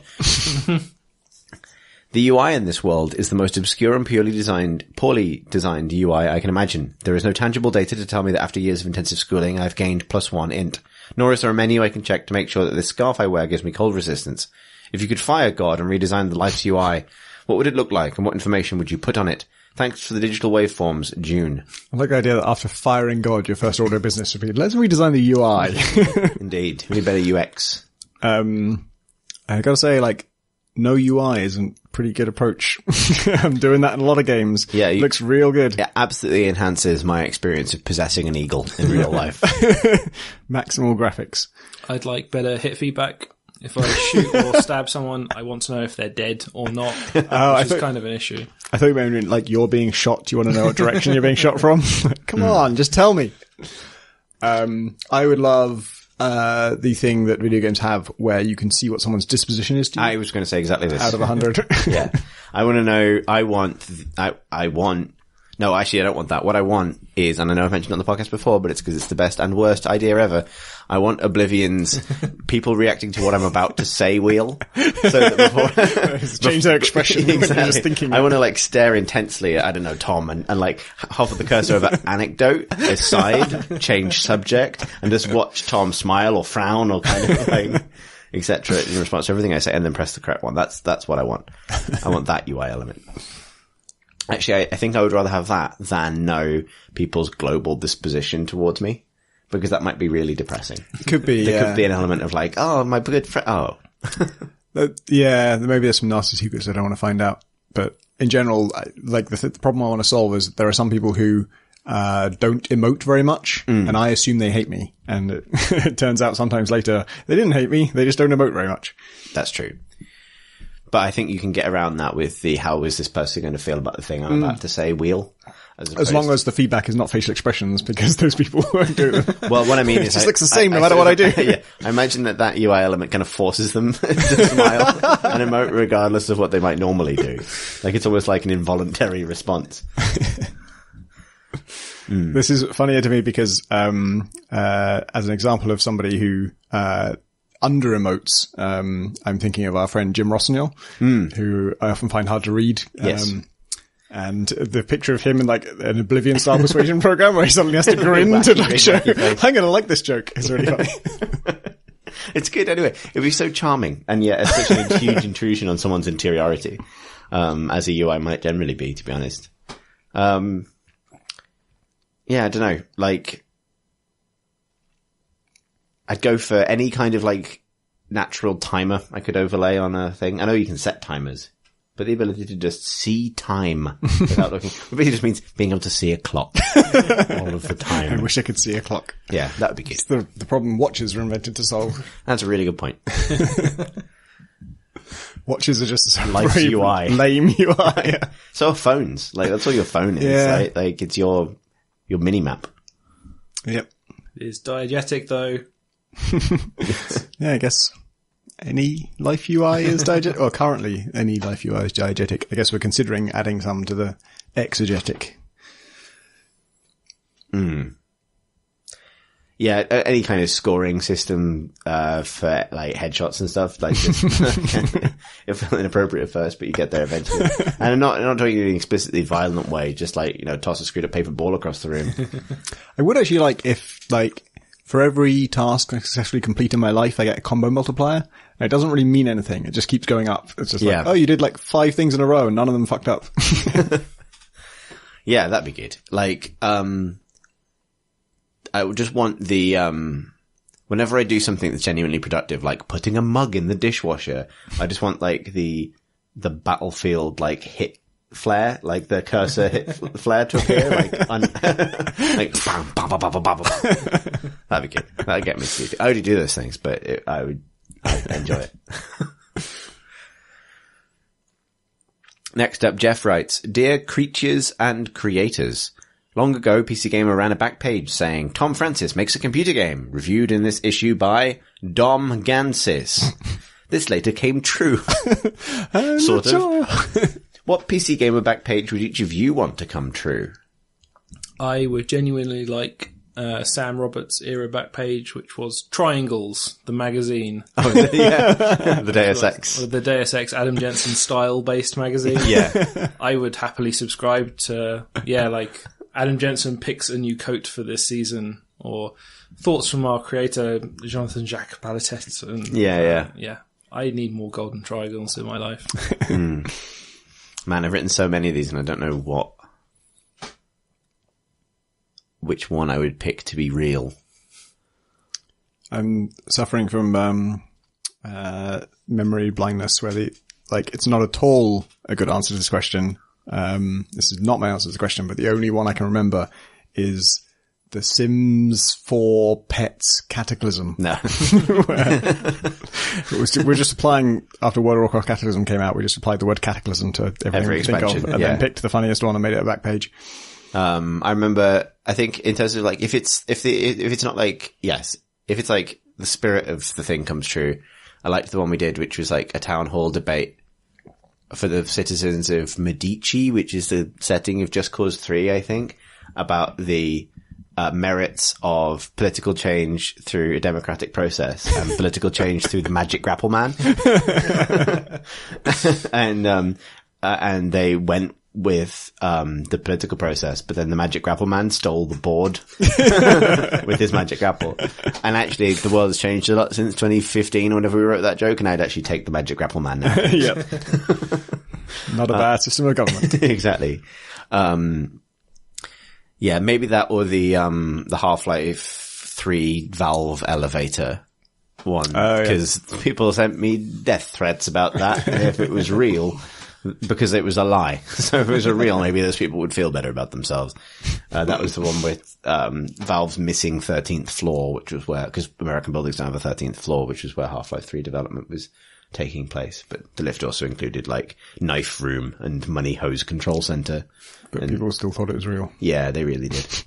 They thought Sims 4 Pets Cataclysm was real. Don't make jokes, babe, basically. Yep. Doesn't work. Josh writes, hello CNC, continuing the conversation on mechanics from last week's, why don't more games have my favourite mechanic, bullet time? I was recently finished Dishonored 2 and was surprised by how unsatisfying combat with Emily was compared to Corvo with Ben Time. In a game that seems to be primarily focused on experimentation rather than mechanical skill, what could have been cool moments are often frustrated by the need to select, aim, and use abilities and weapons quickly. For comparison, the slow-mo, slide, and leap skills in Horizon Zero Dawn were abilities that allowed you to actually feel skillful rather than just kill something in a different way. Do you agree? I certainly hope that at least Tom F. does. Or is this a get good scenario? Thanks for the quality pods. Josh, and I like that your lowest bar for this being a successful comparison is Tom agrees with you, and anything else is a bonus. I think they know their target audience, and they know that this is a hang-up of mine, and I love to remove time pressure, and I am frustrated with immersive sims in general for not giving me more power over choosing my abilities quickly. Like, I want to just...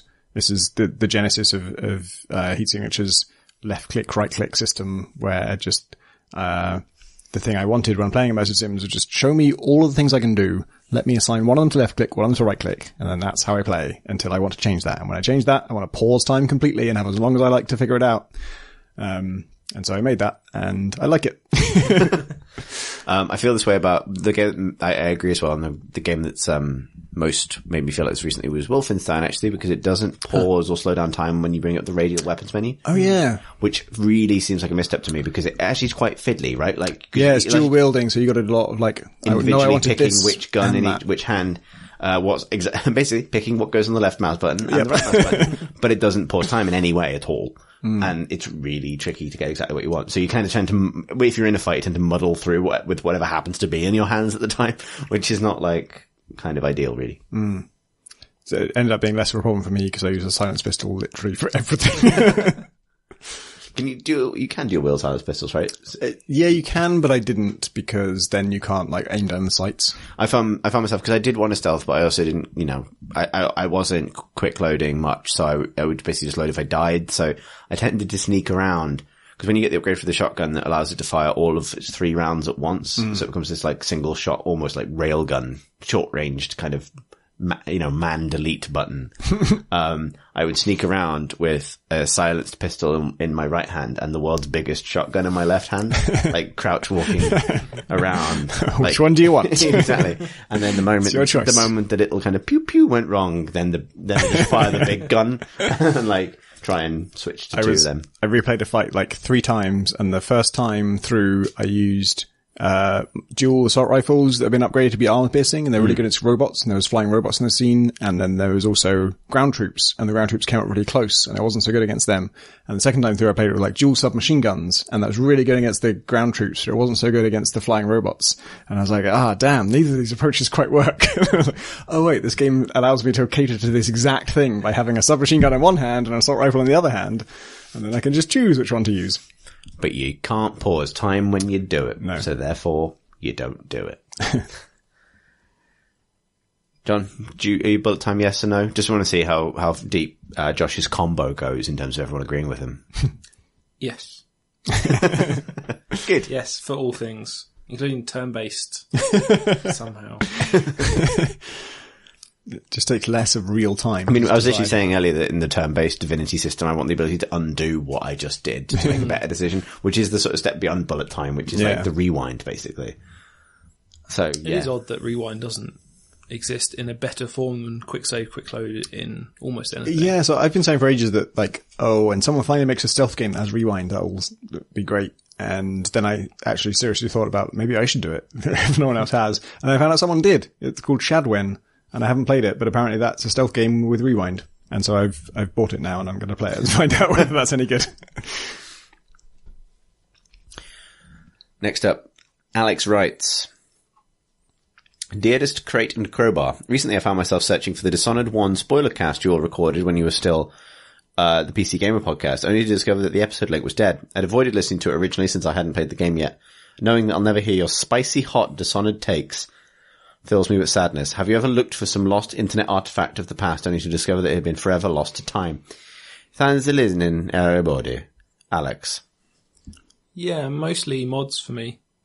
Like, there's not a huge movement, but at least a movement in archiving games now. Like making sure that we don't lose our like cultural history. And for some games, modding was a huge component of that, and that's still very dependent on file hosting servers. And a lot of those have just disappeared. Particularly for me, Neverwinter Nightbolt, I think just kind of disappeared with a week's notice. So a lot of stuff was lost. Wow. And that was a really, really mod-driven game. So, I mean, you have to draw the line somewhere. Obviously, you can't store everything. But it does seem a shame that, like, a lot of the Half-Life mods are gone, a lot of the Neverwinter Nights mods are gone, and they made up a huge percentage of that, their cultural impact. Can we still get the hidden somewhere? I don't know, actually. That's awful. I think it's still running. Yeah. Chris wouldn't let us down.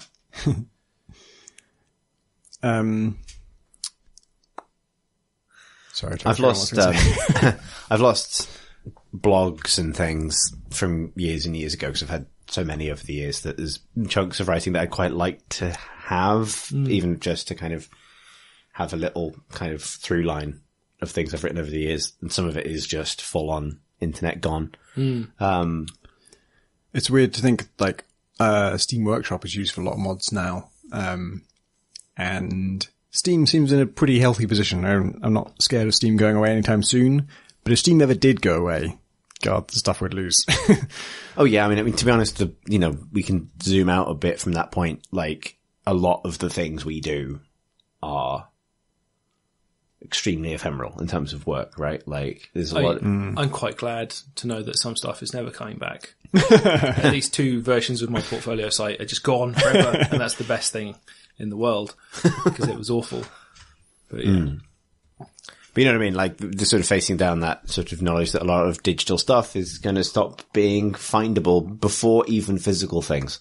Like, if I was a stonemason or something, then the things I was making professionally would last a lot longer in some form or another.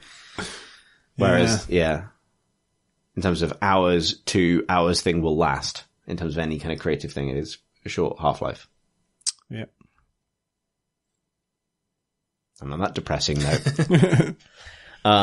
we have the next question, which comes from Nathan. And I'm kind of sad that I'm not reading this one out fresh rather than having talked about it when we took a break.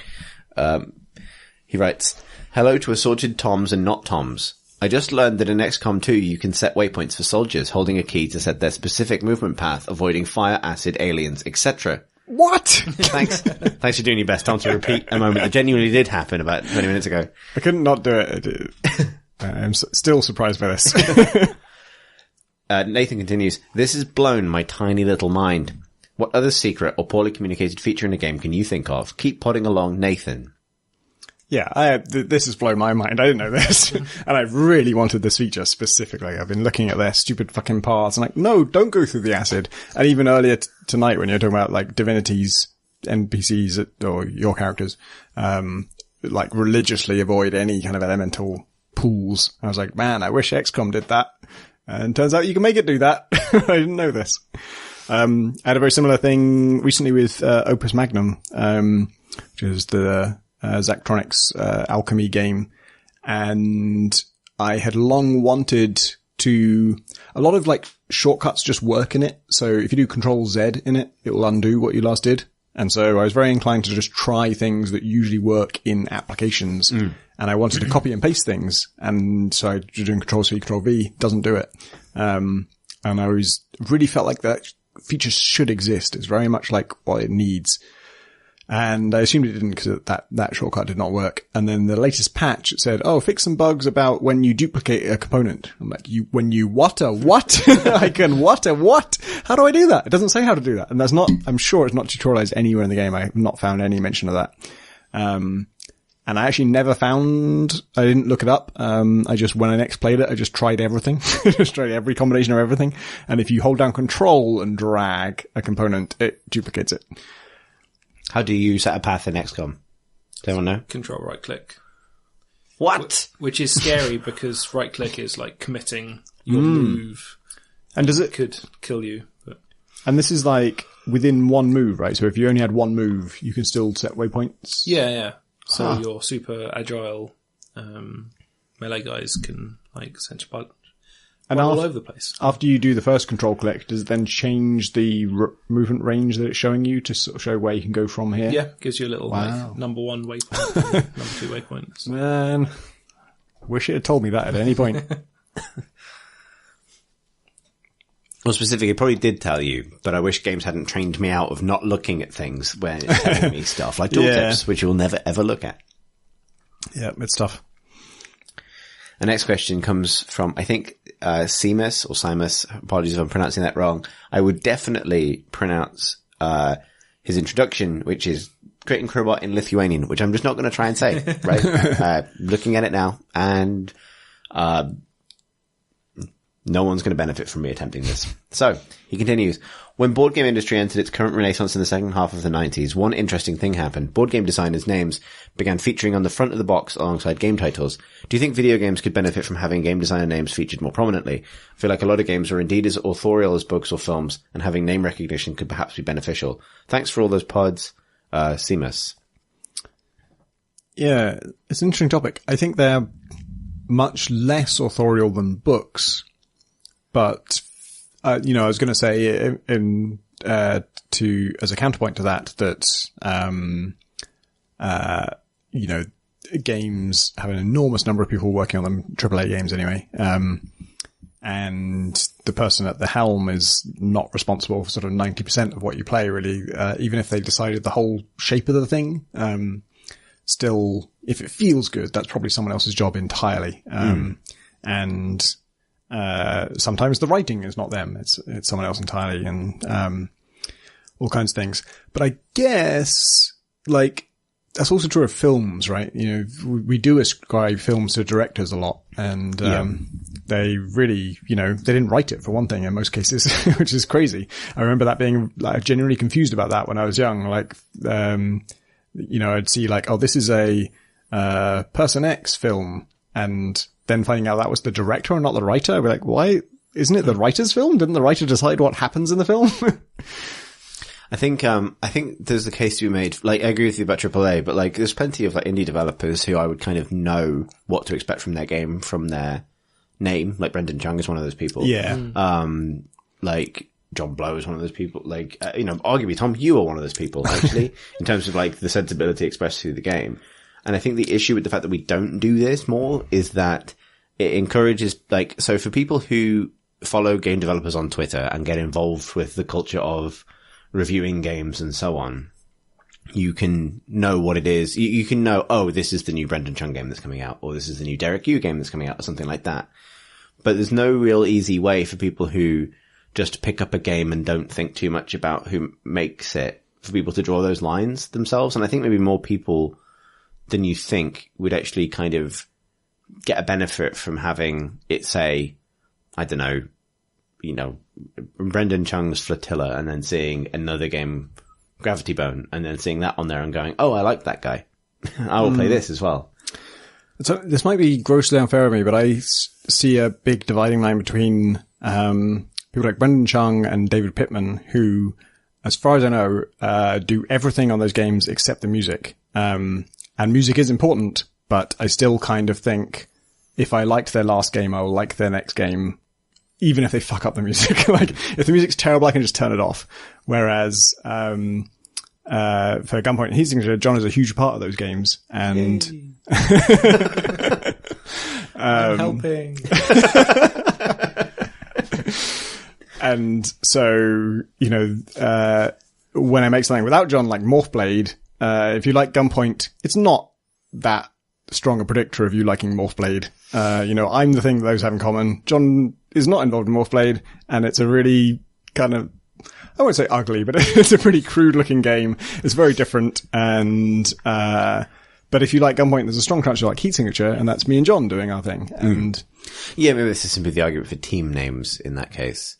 But but you don't do that either, right? You have to rely on them reading the first line of the blurb where it's like, from the makers of this other thing. I mean, I guess maybe the Heat Signature launch trailer sells it a little stronger than most games because the first game you see in that trailer is Gunpoint, not Heat Signature. That's very intentional. But nonetheless, you see what I'm saying? That, like, I think there is, and even then I would argue though that, like, there's a sense of, like, a design sensibility is a useful thing to get across, because often what people, they want a similar experience to a design that they resonated with. There's, yeah. And that's probably also different just from sort of team to team. There are some things that you could probably, assume that, like, at least if I'm in charge of a project, you won't have to repeat the same section of the game again and again and again. That's the thing I can probably promise the you. other example I would use for this is, like, and because it came up very recently, is Zach Barth. Because that is someone where we would describe those games as like Zach likes, and and they all look completely different to one another, but there is a common sensibility that I know what I'm getting if there's a new Zach game out. And that isn't to elevate design above art or any other discipline. And it's just that there's a sort of like, I trust this person to make this kind of experience for me. And it might look different, but it's, these are the sensibilities that are powering. I feel like he already does this to the extent that he needs to, which is his company is called Zachtronics. That's true. And, you know what you're getting from a Zachtronics game. The fact that his name is in the name is, I think, fair, since he is obviously personally the reason that these games have so much in common. But, if his company name was something totally different, and, that would still be good enough, I think, to, you know that when you're playing, like Introversion, Yeah, that's true. You know what you're getting when you play an Introversion game. If you know Introversion well, then you know that Chris DeLay is the sort of creative driving force behind all those games, but it doesn't really matter if you don't know that. This reminds me of a conversation I had in Italy with Massimo Guarini, I think I've mentioned before, who's the studio director of Oversonico, but that was an interesting chat. It's making its way into an Edge feature, which may or may not be in the latest issue, I don't know. But the thing he was saying that I think is what you're saying is that developers, particularly indie developers, benefit from thinking a little bit more about their brand, and not in a kind of like my brand kind of way, but in a don't roll the R. But in a kind of, what do people think of when they think of your studio name? Because his argument was that honestly most developers don't really think about it. And like your brand arrives accidentally after 2 games. If you're lucky to have 2 successes in a row, congratulations. You have a brand now, and it's that thing that you done.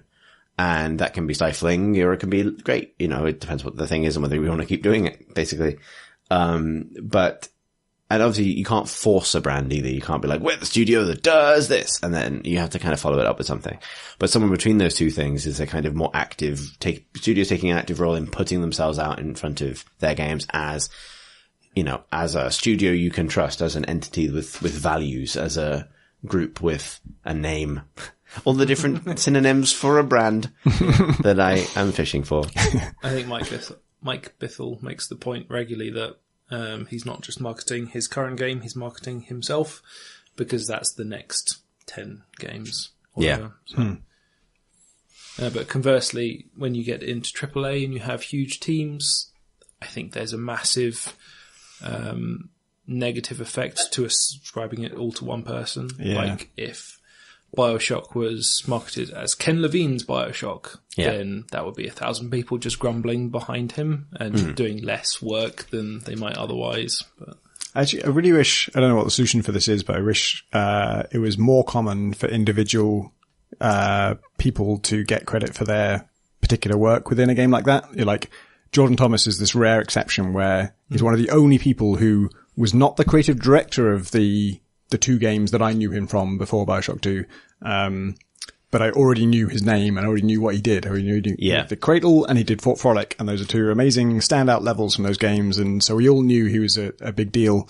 But it's quite rare for people to get that kind of credit. If you're not the creative director, it's quite rare for you to get the credit for the thing you did, even though on a game like BioShock, as I understand it, like each chunk of that was sort of headed up by a different person who had a lot of creative control over what it was.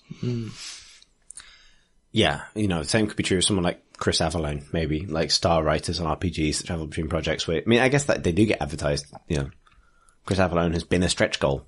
yeah. Actually, so Metal Gear Solid does this thing where like, at the start of every mission you get like mini credits. Yeah, that's true. I'd like to see that more. I mean, it's such a Kojima thing. Yeah. Kojima gives himself a lot of credit. But if BioShock did that, I would be really on board with it. And if it just told you who this chapter is made by, that'd be great. Yeah. Yeah, it does feel like something that only Phantom Pain can get away with because, because Kojima things, but yeah. Our next email comes from Jens, who writes, Dear Crows and Crows. I absolutely adore the simple yet unusual control scheme of Crypt of the Necrodancer to the point of having bought a dance pad for it.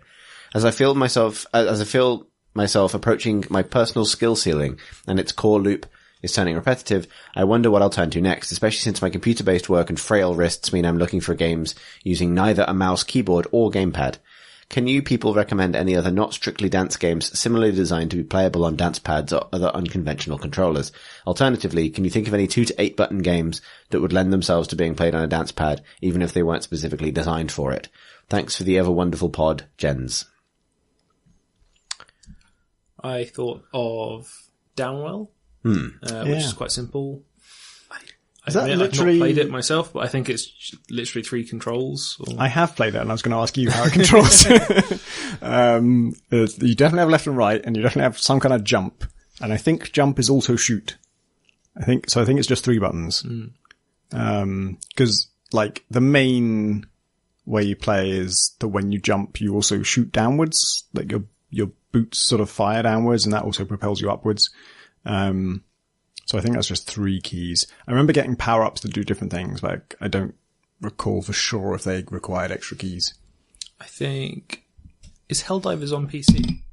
I don't know. No? No? I want to say no. That would be a fun one, because to summon drops from orbit, you have to punch in button combinations. And if you had to hot step it, that would be quite fun. That is by the developers of something else, right? Do you remember what? Most things are, Tom. Yeah. It's not, like, that's an Alien Swarm-like game, right? It is, but yes. It's not and by is it a Paradox Studio? No? Yes? That sounds possible. It does sound possible, doesn't it? The thing I said? Wow. I don't know. In the slightest. If only we can tie this into Normandy Beach loot drops. Dance pad. Dear. Actually, I remember Just Cause, its hacking minigame was like a QuickTime event, but it was a bit better than QuickTime events because it didn't, you could see all of the instructions you had to do all at once. So as fast as you could do them, you could do them. And they were up, down, left, right kind of things. And so if there was a dance band, it was like, to hack this, you must dance this furiously. It feels like quite a Recro thing to do, though. Rico, sorry. Yes, it would.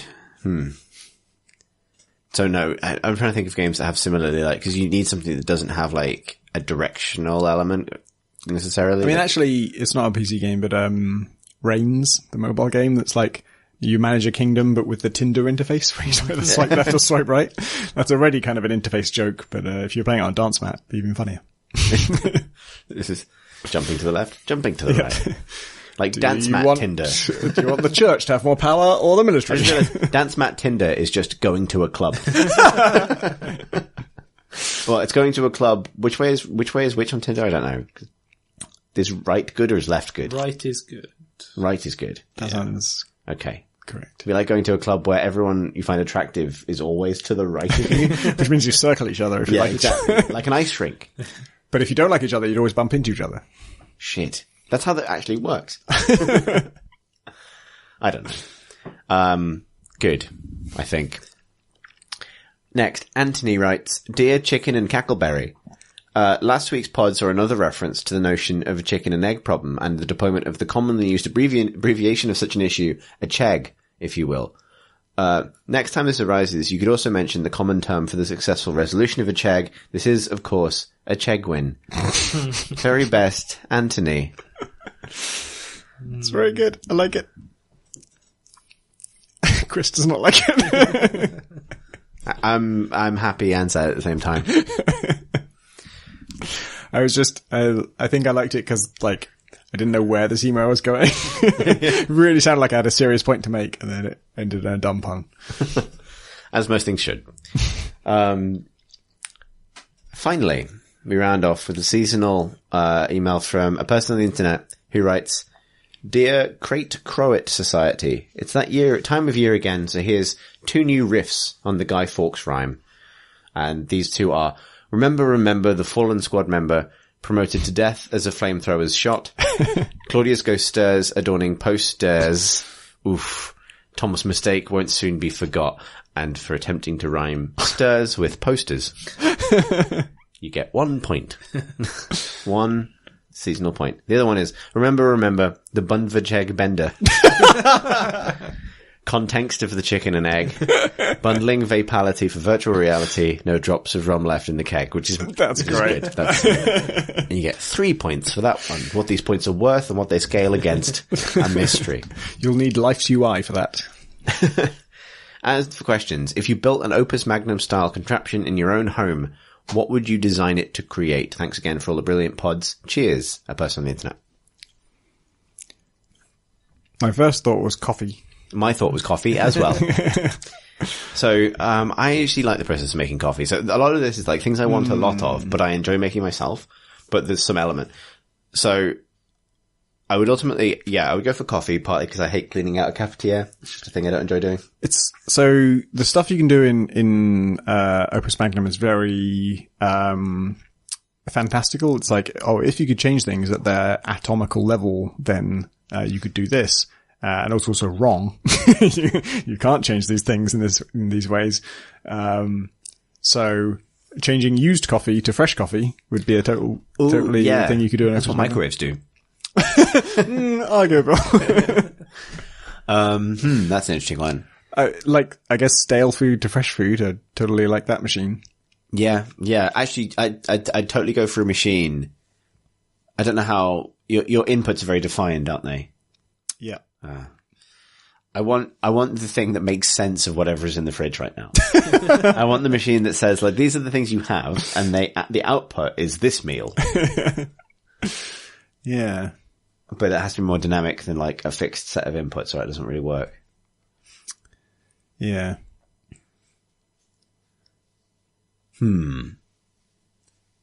I would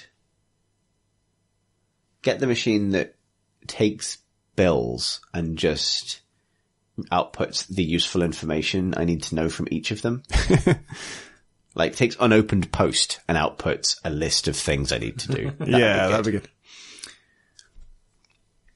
You could make something that, like, takes any drink and makes it alcoholic. It's called gin. Oh, yeah. We have some right now. Yeah, I suppose cocktails would be the thing that would kind of generate the most with this. Yeah, I wonder if you could, like, use it to merge the taste of one food with the nutritional value of another food. Because I've sure got some ideas there. Yeah, that'd be... Like, if Haagen-Dazs salted caramel ice cream could be good for me in some way, that would be very valuable. Yeah, if that had the nutritional value of, like, 2 boiled eggs on their own for breakfast. Or like a really like mixed, varied salad. Yeah, like that's superfood now. Yeah. That's a good idea. That's a good question. Even just a machine that just turned ice cream into ice cream that's at the right temperature. Yeah, Like, we just break it down again, like a little microwave, bit, not Tom. too much. I don't have a microwave. A lot of these things are just a microwave. That's all Opus Magnum is. What happens inside a microwave? If you microwave lead enough, it turns into gold. Don't microwave lead. Don't microwave lead. John, do you have any particular alchemy, home-based alchemy? Alchemy at home? About 5 minutes ago, I got stuck on cat hair into old fashions. Because I've got an infinite supply of cat hair. Do you have a cat? Or is this mysterious? Yeah, it's not a suspicious source of cat hair. It's produced by one cat and is limitless. Does the cat drink a lot of old fashions? Because you could have a circle of life thing going on here. I'd definitely take the machine that turned takeout boxes into more takeout. With the new takeout also being a box. Yeah, exactly. That seems like getting matter from nothing, though. Yeah. I mean, what we're talking No, about hang on. is somewhat This is impossible. perfect. No, I've solved this. Okay. Right? It turns half of the container into takeout, half of the container into a smaller box. So every takeout meal you get is, and this is actually brilliant, and for reasons I can't, every takeout meal you get, Every good inventor prefaces gets their increasingly small until it's infinitesimally small, and then it vanishes. Or it's like just a tiny little edible kind of like, you can get the plastic as well, but fuck it. At that point, honestly, who cares? And the reason this would be amazing is when you finish takeout, you often want a bit more takeout, but not like all of the takeout again. And you keep having that experience until you got down to like a kind of quantum of curry, right? The quantum of takeout. Which is actually like one of the better recent James Bond films in my opinion. And also, you would then not have the issue of like waiting around till recycling day to get rid of the boxes because you'd end up with recursive, diminishing takeout returns for the subsequent week. Good for recycling. Did you ever hear the Adam Buxton song about Quantum of Solace? Yes. Okay. Shall I recite it anyway for our listeners? He wants a quantum of solace, but no more than quantum. He knows they do big bags of solace, but he don't want them. It's very good. Not the film. That poem. Yeah. Good. That is all of the emails we have time for. If you'd like to email us for a future episode, you can do so by emailing. The clue's in the name. questions@crateandcrowbar.com. I said that weird for no given reason. If you'd like to hang out with our community, you can do so on Discord. You'll find the Discord details on our website at crateandcrowbar.com. You can also watch the podcast on YouTube. I say watch. You can kind of listen to it on YouTube while seeing a picture. It's not the same as watching, but you can watch it if you like. The picture's not going to change. Why are you doing that? If you're doing it now as you listen to this, you've just wasted like 2 hours of your life. Anyway, if you could also subscribe to our YouTube channel if you'd like to updates on our videos about various different things, including our Bloodborne series, which will be returning soon, and Miniatures Monthly and the rest of it, you can do so. Podcast is supported by our Patreon, patreon.com/Crate and Crowbar. Your support for these episodes allows us to do our side projects, including, as I said, Miniatures Monthly, Bloodborne, and most recently, Little Grey Cells, which is our Poirot watch-along podcast, which will be returning very soon. Appreciate that this week's episode is a little bit later than has previously been the case, but we are getting to it imminently. If you would like to follow? Nope. The thing I inserted in between those two things. Nope. Oh boy, you better believe it's iTunes reviews. That's helpful. That's the thing that's useful if you do that. If you leave a little rating, if you make a little love. Everyone gets down tonight. If you'd like to follow us as individuals on Twitter for some reason, I'm on Twitter @CThurston, that's CTHURSTEN. John. JOHN_ARR. Lovely. Tom. PENTADACT. And that's it. Thanks for listening, everybody.